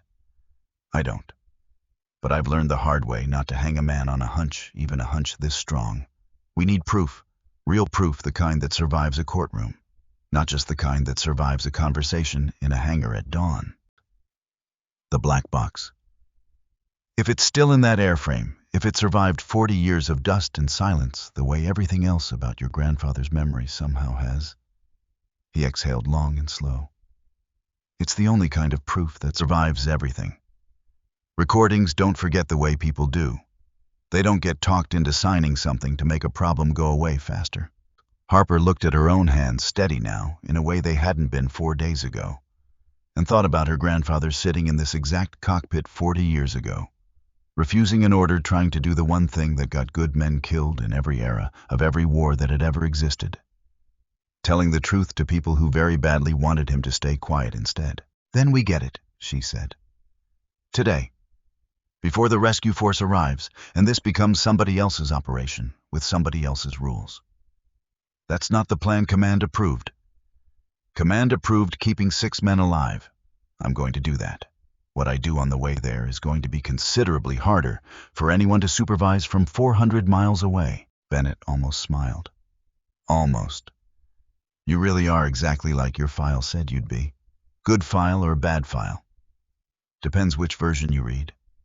She checked the jet herself that morning, running her palm along the fuselage, the way Ray always did, feeling for anything that didn't sit right. Anything that might be hiding a truth 40 years deep. The way a body sometimes hides a splinter until the skin finally pushes it back to the surface. Somewhere behind the gun bay, under a panel nobody had opened since the crash, investigation closed, there might be a voice waiting. Her grandfather's voice, maybe, or the voices of men who'd ordered him into a mission he refused, or maybe nothing at all. 40 years of corrosion and silence, with no story left to tell. She wouldn't know until she found it. And she wouldn't find it until she survived one more flight through a canyon that had already taken one member of her family and very nearly taken her tail section along with it yesterday. Somewhere beyond the mountains, in a canyon that had already taken one Doyle and nearly taken a second. 6 men were still holding a line that shouldn't have held this long, waiting on a rescue force still hours away, and a jet that would have to fly through the same gauntlet twice more before this was finished. And somewhere closer than any of them wanted to believe a name was waiting to be found. A name attached to a hand that wasn't Frank Doyle's, a hand that had gone back into a jet 40 years ago and left a warning. Nobody read until it was almost too late to matter. A name that might belong to a man Harper had once trusted enough to sign her own career away on his say-so. Harper looked at tail number 0417, tail section. Patched rough overnight by Ray's steady hands, and felt something settle into place inside her chest. Not peace. Nothing that easy. Just clarity, cold and total, the kind her grandfather must have felt the last time he climbed into this same cockpit. Not knowing it would be his last flight. "Get her fueled," she said. "We're not done yet." Behind her, the mountains held their silence the way they always had. But something in that silence had changed overnight. A name working its way toward the surface, a black box waiting 40 years to finally speak, and 6 men in a canyon who no longer had to wonder whether anyone was coming. Someone was already there. And she wasn't leaving, not the canyon, not the truth, not the man whose voice still lived somewhere behind her ribs, until every secret buried in Blackthorn Pass came up into the light, along with them, whatever that light finally cost her. Somewhere behind her back at the museum, a thermos of coffee sat cooling on a workbench left by a woman who'd asked for nothing but a promise to come back and explain. Harper intended to keep that promise too, alongside every other one she was carrying into that canyon, to Ray, to her father, to a dead man she'd never met but somehow understood better than most of the living. One more flight stood between her and every version of home she still had left to return to. She meant to make it count. Whitfield was gone by the time Bennett's people reached him. Not dead, not arrested, just gone. House, empty. Phone disconnected. A neighbor who said a car came for him sometime after midnight, and he left carrying one bag, like a man who'd rehearsed leaving for years, and finally got the signal to go. "He knew we were closing in," Bennett said, standing in Harper's hangar with a phone pressed hard to his ear and another call already queued behind it. "Which means somebody told him. Which means whoever's on the other end of this isn't just protecting a 40-year-old secret anymore. They're actively running this operation in real time. Which means the canyon's hotter than it was yesterday. Significantly." Bennett set the phone down long enough to rub both hands over his face. exhaustion finally catching up to a man who'd been running on adrenaline and coffee for 4 straight days. I had agents at his door within the hour of confirming the proxy trail. An hour, Ms. Doyle. That's not sloppy tradecraft on his end. That's somebody with real-time access to our own investigation, tipping him off before we'd even finished building the case. Somebody still inside your operation, or somebody with a very long reach into it. I don't know which yet. And I don't have time to find out before that canyon gets hit with whatever reinforcement Whitfield's handlers can move into position overnight. Harper looked out at tail number 0417, fueled armed patched rough, along the tail where a round had kissed her too close the day before. Somewhere past those mountains, 6 men were still alive, because one battered old jet kept finding a way to be enough. She intended to make sure it stayed that way. Then I go now, she said, before whoever's running this has time to reinforce. Command wants to wait for full rescue force coordination. 6 more hours. 6 more hours, and Whitfield already warned them I'm coming. Every hour we wait is an hour they spend digging in deeper. Bennett studied her, and for the first time since he'd walked into her hangar days ago, he didn't argue. Then go, he said. I'll handle command after the fact. It's easier to apologize for a rescue that worked than explain one that didn't happen in time. Ray didn't say much while he ran the pre-flight. That was its own kind of communication coming from him. The quieter Ray got, the more he was carrying, and this morning he was carrying plenty. Talk to me, Harper said, echoing his own words back at him. Nothing to say that changes anything. He tightened a panel bolt with more force than it strictly needed. Your grandfather flew into that canyon once. Didn't come back.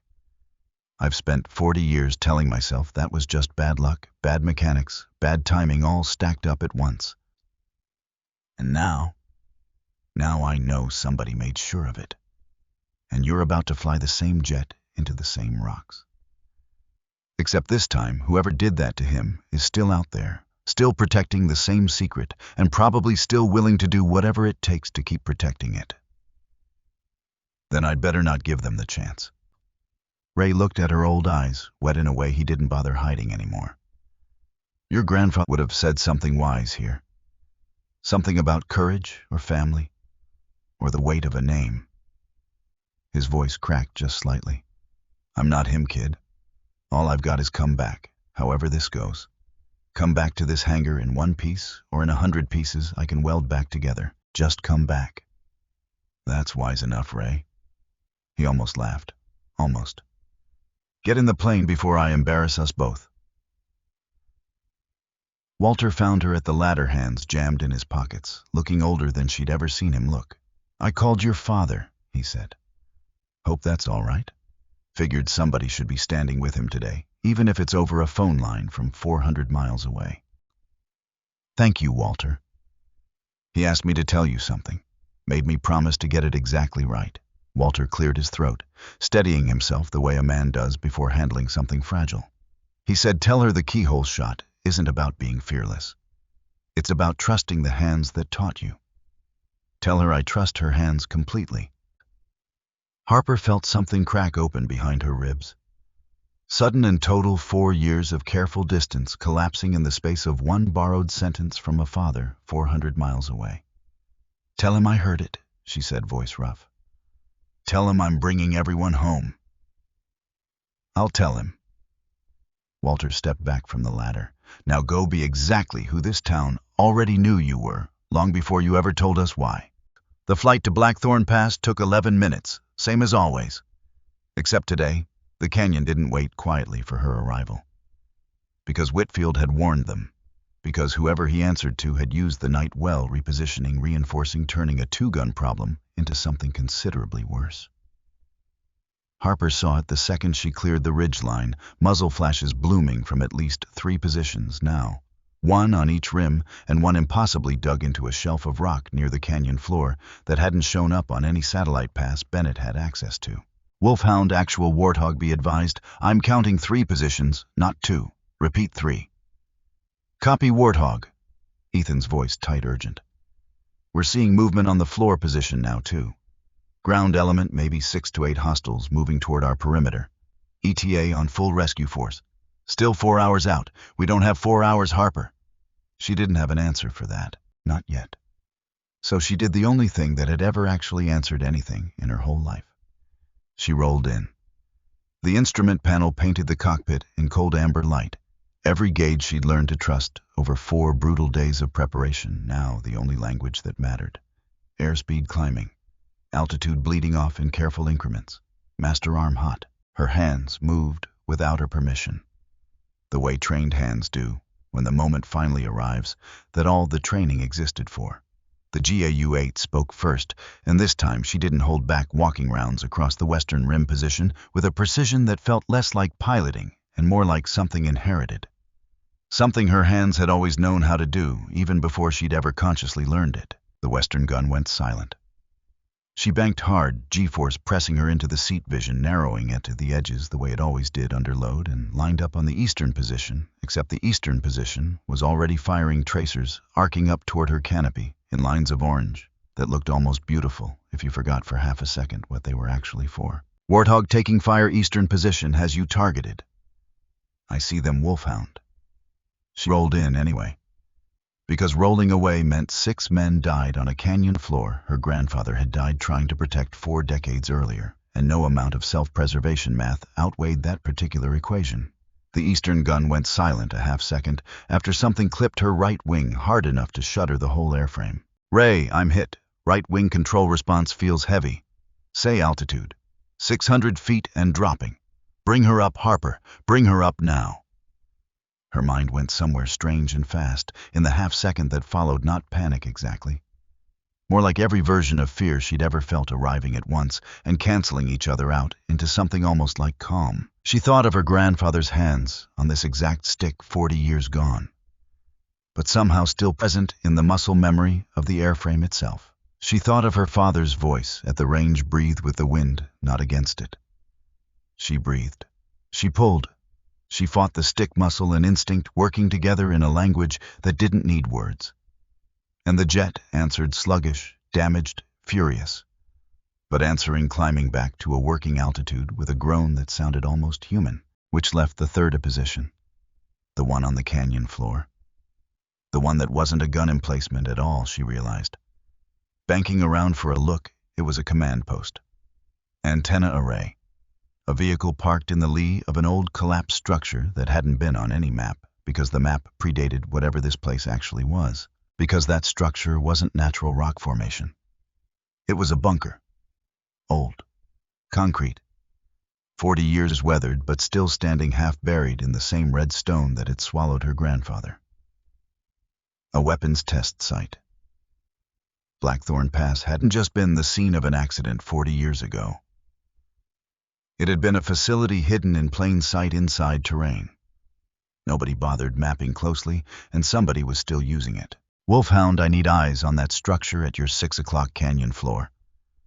That's not natural. A pause. Then Ethan, breathless. Copy, we see it.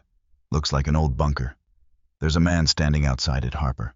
Not military uniform. Watching the sky. Watching me.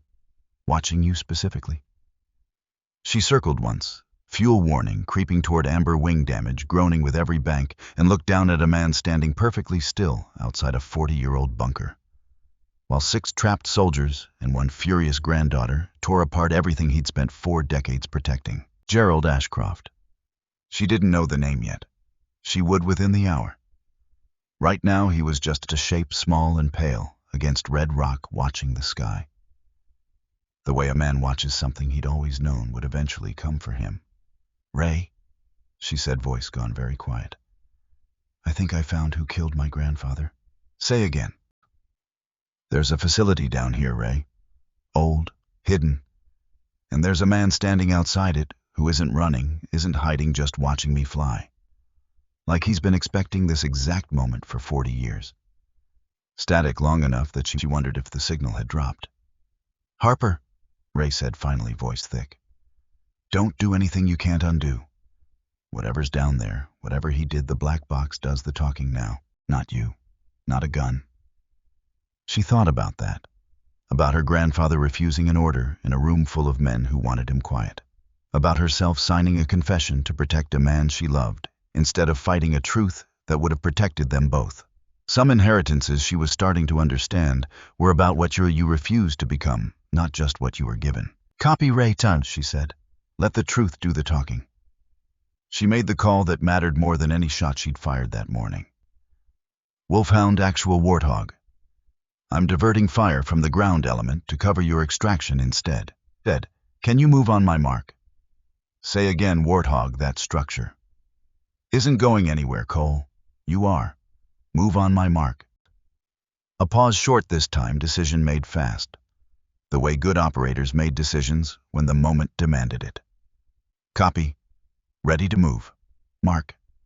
She rolled in, low gun blazing along the ground element's flank, giving 6 exhausted men the exact 3 minutes of covering fire. They needed to break from a position they'd held for 2 brutal days, moving fast and low toward the extraction point Bennett's rescue force was already racing to reach. Below her, through smoke and dust, and the particular chaos of men finally allowed to run toward safety instead of away from it, she watched Ethan Cole move, limping slightly, half carrying another operator, alive, moving, coming home.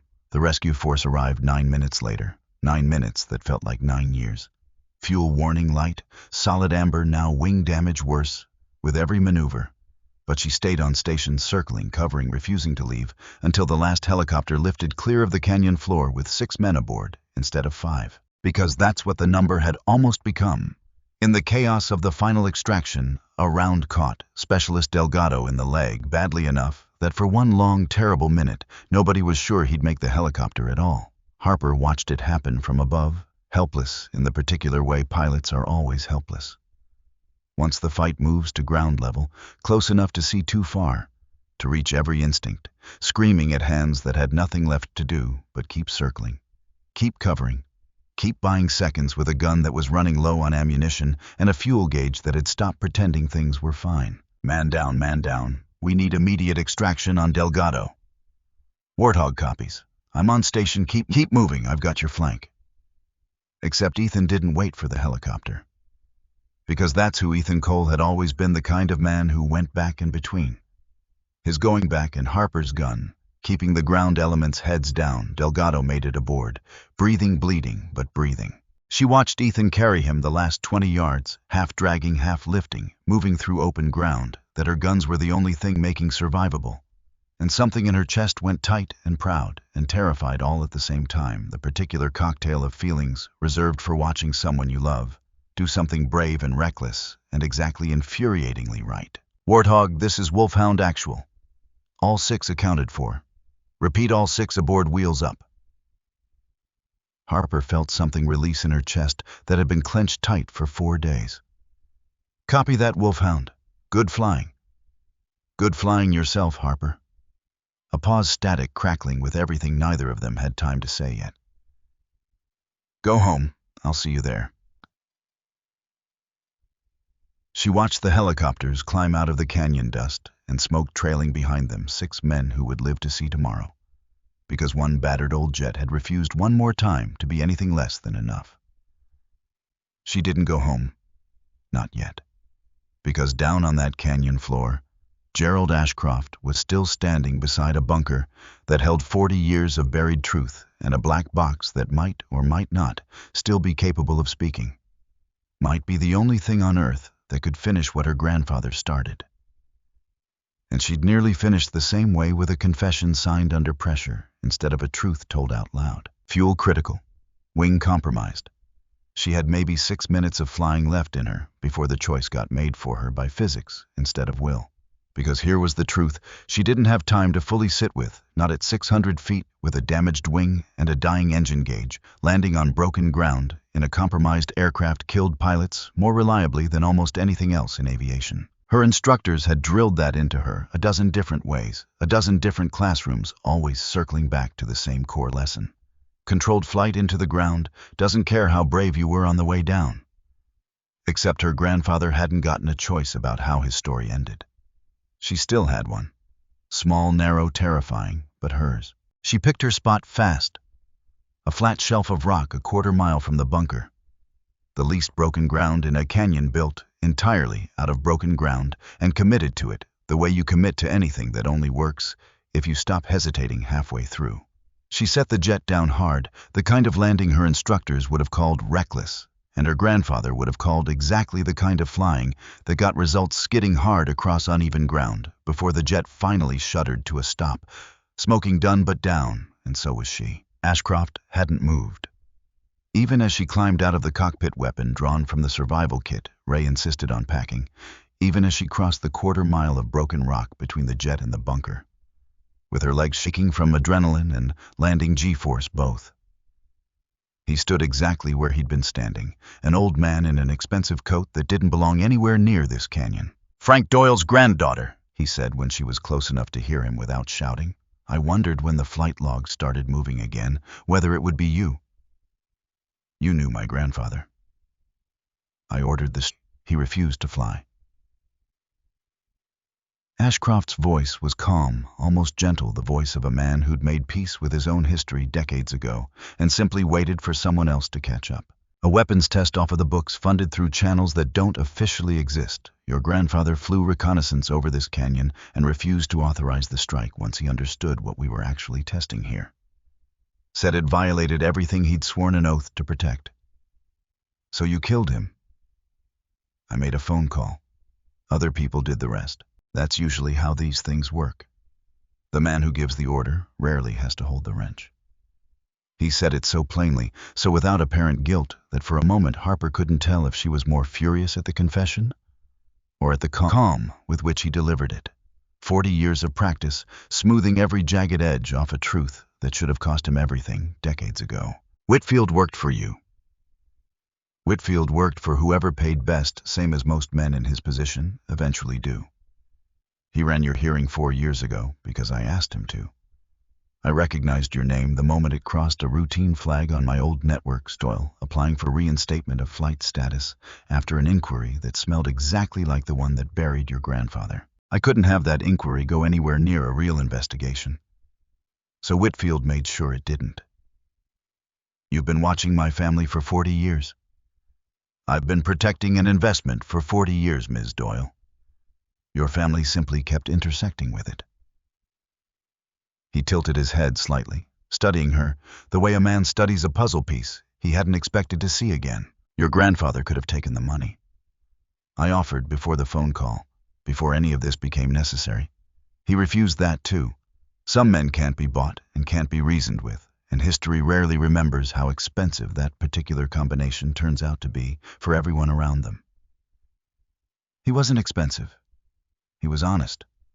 There's a difference you clearly never learned." Ashcroft studied her for a long moment, something almost like curiosity crossing his weathered face. "You sound like him.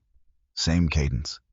I only met your grandfather twice, but I remember the way he talked, like every sentence had already been weighed and found acceptable before he let it leave his mouth. Don't talk about him like you knew him, but him like you. I ordered his death, Ms. Doyle.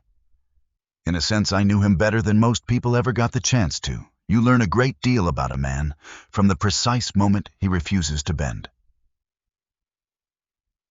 She felt her grip tighten on the weapon knuckles, whitening every instinct in her body, screaming that this old man deserved exactly the ending he'd given her grandfather and never once answered for. 40 years of a family's quiet grief compressed into one trigger, one motion, one door closing forever on all of it. Because here's what broke loose in Harper's chest, standing on that canyon floor with a gun in her hand, and 40 years of grief finally given a face. It would have been easy.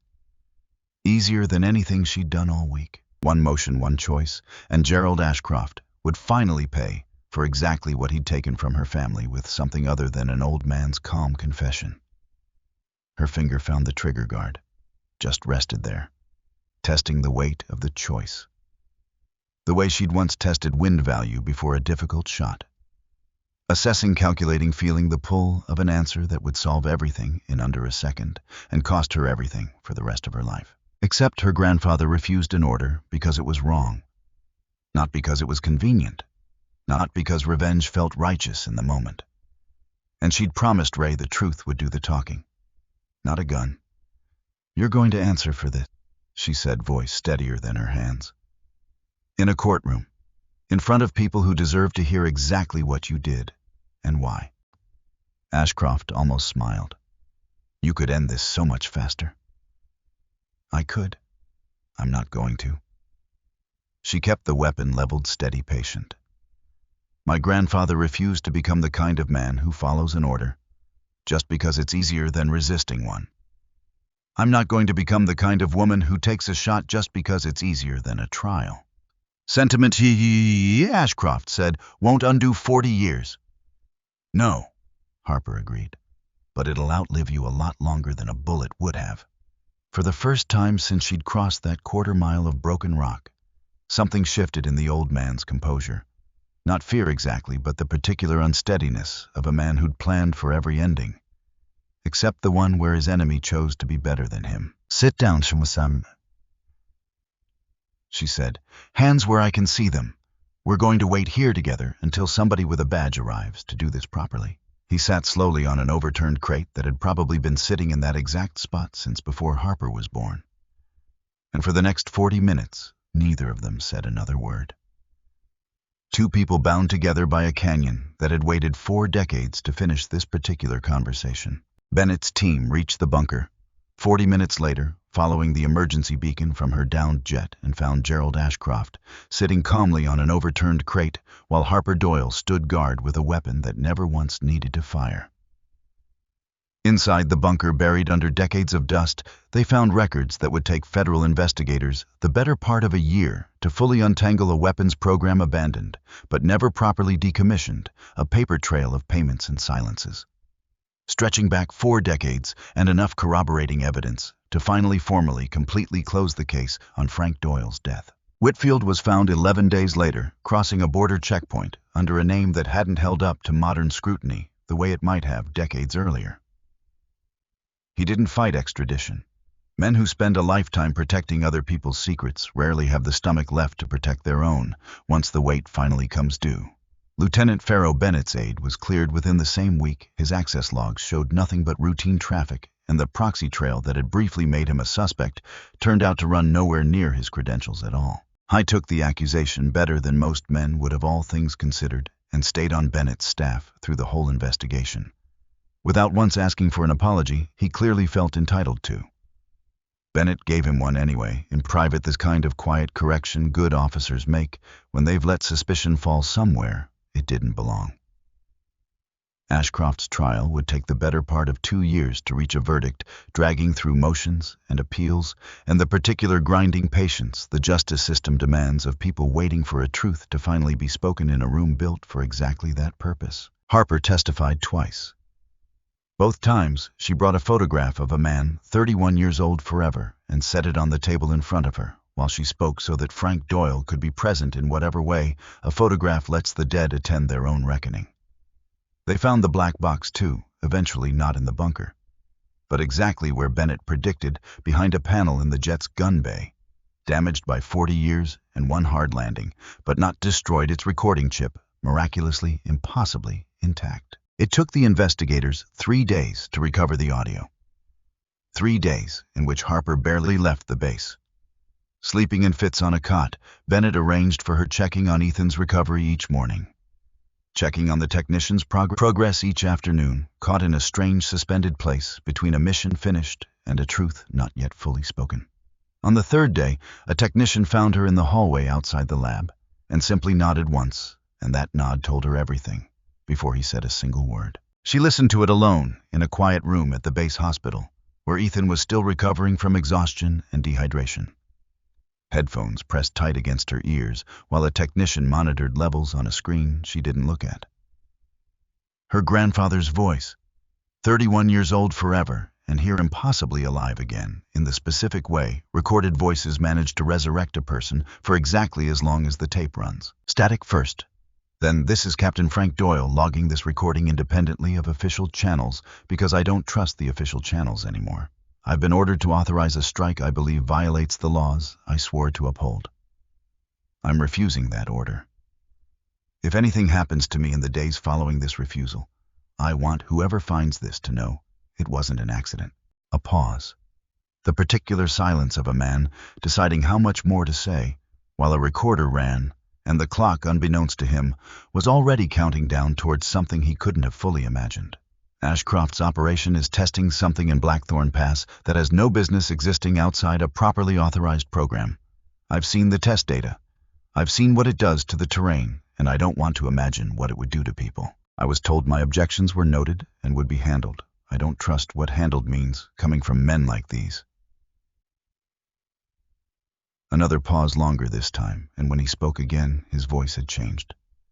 Softer, quieter, aimed somewhere far past the recorder and the canyon and the year 1986, aimed at a future he must have known. On some level he might not live to see. To my son, if you ever hear this, I'm sorry I won't be there to see who you become. Fly safe. Fly honest. That's the only kind of flying worth doing. And if you ever have children of your own, tell them their grandfather didn't die because a machine failed him. He died because he refused to fail the people he swore an oath to protect. I hope that means something to them, whoever they turn out to be. I hope it means enough. The recording ended there. Just static, and then nothing. 40 years of silence, finally given permission to stop. Harper sat with that for a long time, before she could move again. Headphones still pressed against her ears long after the audio had finished. As if letting go too quickly might somehow lose the sound of a voice she'd waited her whole life to hear, and would now, having heard it once, never hear again. Because he hadn't just cleared his own name. He'd left a message across 40 years for a son he wouldn't watch grow up, and that son had raised a daughter who flew the exact same jet into the exact same canyon to finish what he'd started and never gotten the chance to finish himself. Fly safe. Fly honest. She'd done both. Barely. But both. And somewhere in that quiet hospital room, headphones finally lowered tears she hadn't fully let herself cry in 4 years arrived all at once. Grief and relief, and something that felt impossibly like being known by a man who'd died before she was old enough to remember his face. Wyatt Doyle arrived at the base that same evening, having driven through the night, the moment Bennett's office confirmed the recording had cleared. Harper met him in the hospital parking lot, and neither of them said anything. For a long moment just stood there in the fluorescent-lit dark, holding on to each other. The way people hold on when 4 decades of unfinished grief finally finds a place to set itself down. I heard it, Wyatt said, finally, voice muffled against her shoulder. Bennett played me the recording over the phone an hour ago. Dad, he said, fly safe, fly honest. Wyatt pulled back just enough to look at her eyes, red jaw working the way it did whenever he was trying very hard not to fall apart in front of people who needed him steady. 40 years I wondered what his last thoughts were. Whether he was scared. Whether he thought about us. He laughed short and wet. Turns out he was thinking about a son who wasn't even born yet being someone he'd never get to meet. And somehow, 40 years later, that son's daughter went and finished the job he started. I didn't finish it alone. No, Wyatt agreed, glancing past her toward the hospital doors, where Ethan waited watching them, with the careful distance of a man who understood exactly whose moment this was. Looks like you didn't. He held her again tighter this time, and for the first time in 4 years, Harper let herself be held completely without holding anything back in reserve, without the careful architecture of distance she'd built to survive a lie that finally didn't need protecting anymore. Ethan found her in the hospital hallway an hour later. Still in a wheelchair, he insisted he didn't need IV line taped to the back of one hand. And dark hair, longer than regulation, after 2 days trapped in rock with no razor and no mirror. Tall frame folded uncomfortably into a chair built for someone smaller. Heard the recording cleared everything, he said. Your grandfather, you, all of it. All of it. She confirmed, voice still rough from crying somewhere private 20 minutes earlier. Ashcroft's in federal custody. Whitfield's being extradited from wherever he ran to. My name's clean for the first time in 4 years. That's a lot of finished business for 1 week. There's one piece left unfinished. He looked at her, something careful and hopeful, crossing his face in equal measure. Which piece? She reached into her pocket and pulled out the ring small stone simple band, 4 years buried in a drawer next to a flight suit she'd needed after all. I never stopped being engaged to you, she said. I just stopped letting myself remember it. There's a difference, even if it looks exactly the same from where you were standing. Does it feel different from where you're standing now? She almost laughed, hearing her own question handed back to her 4 days and 1 confession later. Completely different. He reached for her hand of V-line, and all careful and certain, the way he'd always been certain about exactly one thing in his entire life. Then let's not lose 4 more years figuring out the rest. Before the ceremony, though, before the crowd and the coffee and the brass plaque, there had been a smaller moment. Just Harper alone, standing on the same flat shelf of rock where she'd put the jet down a quarter-mile from Ashcroft's bunker, the wreck long since recovered and hauled away the canyon, finally quiet in the way canyons get once the living have all gone home. She'd brought a single flare, the kind pilots carried for emergencies, and she'd lit it there on the rock and let it burn down slow in the afternoon light. A small private flame in a canyon that had taken her grandfather, and very nearly taken her too. "I heard you," she said out loud to red rock and empty sky, and 40 years of silence finally broken. "Fly safe, fly honest." "I heard it, Grandpa. I did both. I hope that was enough." The wind ended the only way wind ever does, moving through the canyon, the same patient way it always had, indifferent and eternal. And somehow in that particular moment, exactly comforting enough. She didn't cry there. She'd done enough of that already in a hospital room with headphones pressed against her ears, standing on that rock. She just breathed in through the nose, hold out slow, the way her father taught her the way. His father had probably taught him, and let the canyon keep whatever piece it still owed her family. Then she walked back to the recovery vehicle and didn't look back, because some goodbyes only need to be said once to finally completely be finished. Blackfoot Ridge held a small ceremony 3 weeks later, the kind of thing that never made news and never needed to. The whole town turned out, more people than Harper had ever seen crowded into the museum hangar, at once folding chairs borrowed from the church set up in careful rows facing the jet. Tail number 0417 sat gleaming under the hangar lights, fully restored. Nose art repainted bright and sharp by a local artist who'd refused payment once she heard the story. A small brass plaque added beneath the cockpit window. Captain Frank Doyle. Captain Harper Doyle. 2 generations. One truth finally told. Wyatt Doyle stood at the front of the gathered crowd.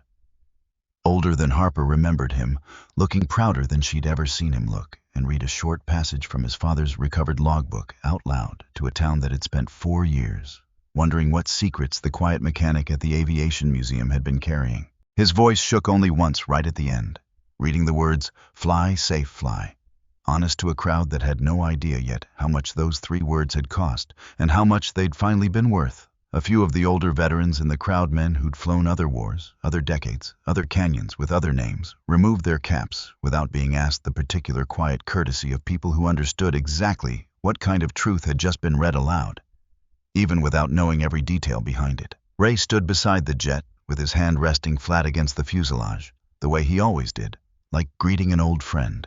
When the ceremony ended, and the crowd began drifting toward the coffee and sheet cake Walter had arranged near the hangar door, Ray stayed exactly where he was, alone with the jet for a long quiet minute, saying something to it Harper couldn't hear and didn't try to. Ethan stood beside Harper, throughout cane in one hand. Still leg, not fully healed, but healing her hand in his other ring finally where it belonged after 4 years, in a drawer. "Your grandfather used to say the jet only worked if the pilot trusted it more than she trusted her own nerves," Ray said quietly, drifting back over to stand with them once the crowd had mostly moved on, just to her low enough that only she could hear it clearly. "I remember. He'd be glad it was you who finally proved that true. Not just in the air. Down here too." Walter found them a while later, holding 2 cups of coffee, offering one to Harper, without a word, the way he'd offered her coffee 100 quiet mornings before any of this began. "4 years, he said. "I told you when you got back you'd tell me everything." "I remember that too." "Well?" He nodded toward the crowd, toward the plaque, toward a hangar, finally holding a story instead of a secret. "Looks like the whole town heard it before I did. I suppose that's all right. Some stories are too big for just one friend to carry." She laughed, real and unguarded, and looked out at a hangar full of people who'd known her only as the quiet woman who fixed engines and kept to herself, now finally understanding exactly who'd been living among them all along. Dolores Cranmer found her near the coffee table, still in her Sunday best. Even though it was a Tuesday, a thermos-shaped hole in her hands, where the same battered thermos had been the morning Harper flew out. "You never did come tell me properly," Dolores said, though there wasn't any real scolding in it. Just the particular fondness of a woman who'd worried in silence for 3 weeks and was only now allowing herself to stop. "I'm telling you now, Mrs. Cranmer. Better late than never." "It usually is." Dolores studied her for a long moment, taking in the dress uniform Harper had worn for the ceremony. The ring finally sitting where it belonged, the ease in her shoulders that hadn't been there 4 years of Tuesdays running. "You know, I always did wonder why a girl your age wanted to bury herself out here, fixing dead men's engines, instead of living some kind of life. Turns out I was living a pretty big one, just quietly." "Turns out," Dolores agreed, patting her hand. One more time, soft and papery, and entirely unsurprised, the way people who've raised second graders for 30 years are rarely surprised by anything life eventually reveals about the quiet ones. "Well, the postcard rack forgives you, and I expect full details over coffee every Tuesday for as long as it takes to hear all of it properly." "Deal," Harper said, and meant it completely. Harper Doyle still flies tail number 0417 sometimes on quiet weekday mornings when the museum is closed and the mountains hold their silence. The way they always have, patient watching, keeping whatever new stories this jet might someday need to carry. She teaches now, too. A handful of young cadets each summer sent by a colonel who understood better than most that some inheritances need to be handed forward deliberately, or they simply stop existing. She teaches them the way her father taught her, kneeling in the dirt beside a rifle range at dawn, adjusting an elbow a half-inch at a time, saying the same words that had been said to her once, cold morning breath fogging over gun barrels that hadn't changed much in 40 years, even if everything else about the world had. Breathe with the wind, not against it. She teaches them wind value and drop. About breathing with wind instead of against it. About the particular weight of a name, passed down through people who refuse to become smaller than the truth, no matter what it cost them. She doesn't tell them everything. Some things are hers to carry quietly, the way her grandfather carried his, the way every family eventually learns to carry the weight of what came before. Before, not as a burden exactly, but as a kind of ballast, the thing that keeps a person steady when everything else in the sky is trying to knock them off course. Ethan teaches alongside her, most summers now leg. Fully healed Kane Long retired to a closet, the two of them, running a small program that exists in the gap between official and unofficial. The same way Frank Doyle's black box once did, quietly, deliberately protecting something worth protecting without waiting for anyone else's permission to do it. He still calls her Warthog, sometimes low and private just between the two of them, and she still answers to it every single time. Ray still comes by most mornings. Slower now, hands a little less steady on the tools than they used to be, but present, always present. The fuselage of tail number 0417, still getting a palm laid flat against it every single day, like greeting an old friend who never quite stopped being family. Some mornings, if the light is right and the museum hasn't opened yet, Harper finds him already out there, ahead of her, standing in front of the jet, the way he used to stand beside Frank Doyle 40 years earlier, saying something quiet to the fuselage that isn't meant for anyone else to hear. She never asks what. Some conversations belong entirely to the people having them, even when one half of that conversation has been gone for 4 decades and counting. Dolores still brings her coffee every Tuesday, and Harper still owes her the full accounting she promised. Doled out slowly over the years in pieces, the older woman seems to understand. Shouldn't be rushed, grief and truth both being the kind of thing that only survives telling when nobody's in a hurry to finish the story. She tells her students this much always at the end of every lesson, looking out at a runway that once sat silent for 40 years and now never quite stays quiet for long. No one flew this jet for 40 years. Not because it couldn't fly, because nobody left standing close enough to it, remembered how to trust it the way it deserved to be trusted. Then, somebody did. And the mountains, patient as ever, finally had a new story worth keeping, one about a name that refused to stay buried. A truth that outlasted every man who tried to bury it, and a jet that waited 4 decades for exactly the right pair of hands to finally fully bring it home. Some inheritances take 40 years to arrive. Some take a single flight. Either way, Harper Doyle learned they only ever ask one thing of the person carrying them. Fly safe, fly honest, and trust that somewhere behind you, patient as mountains, the people who loved you first are still watching to see who you become.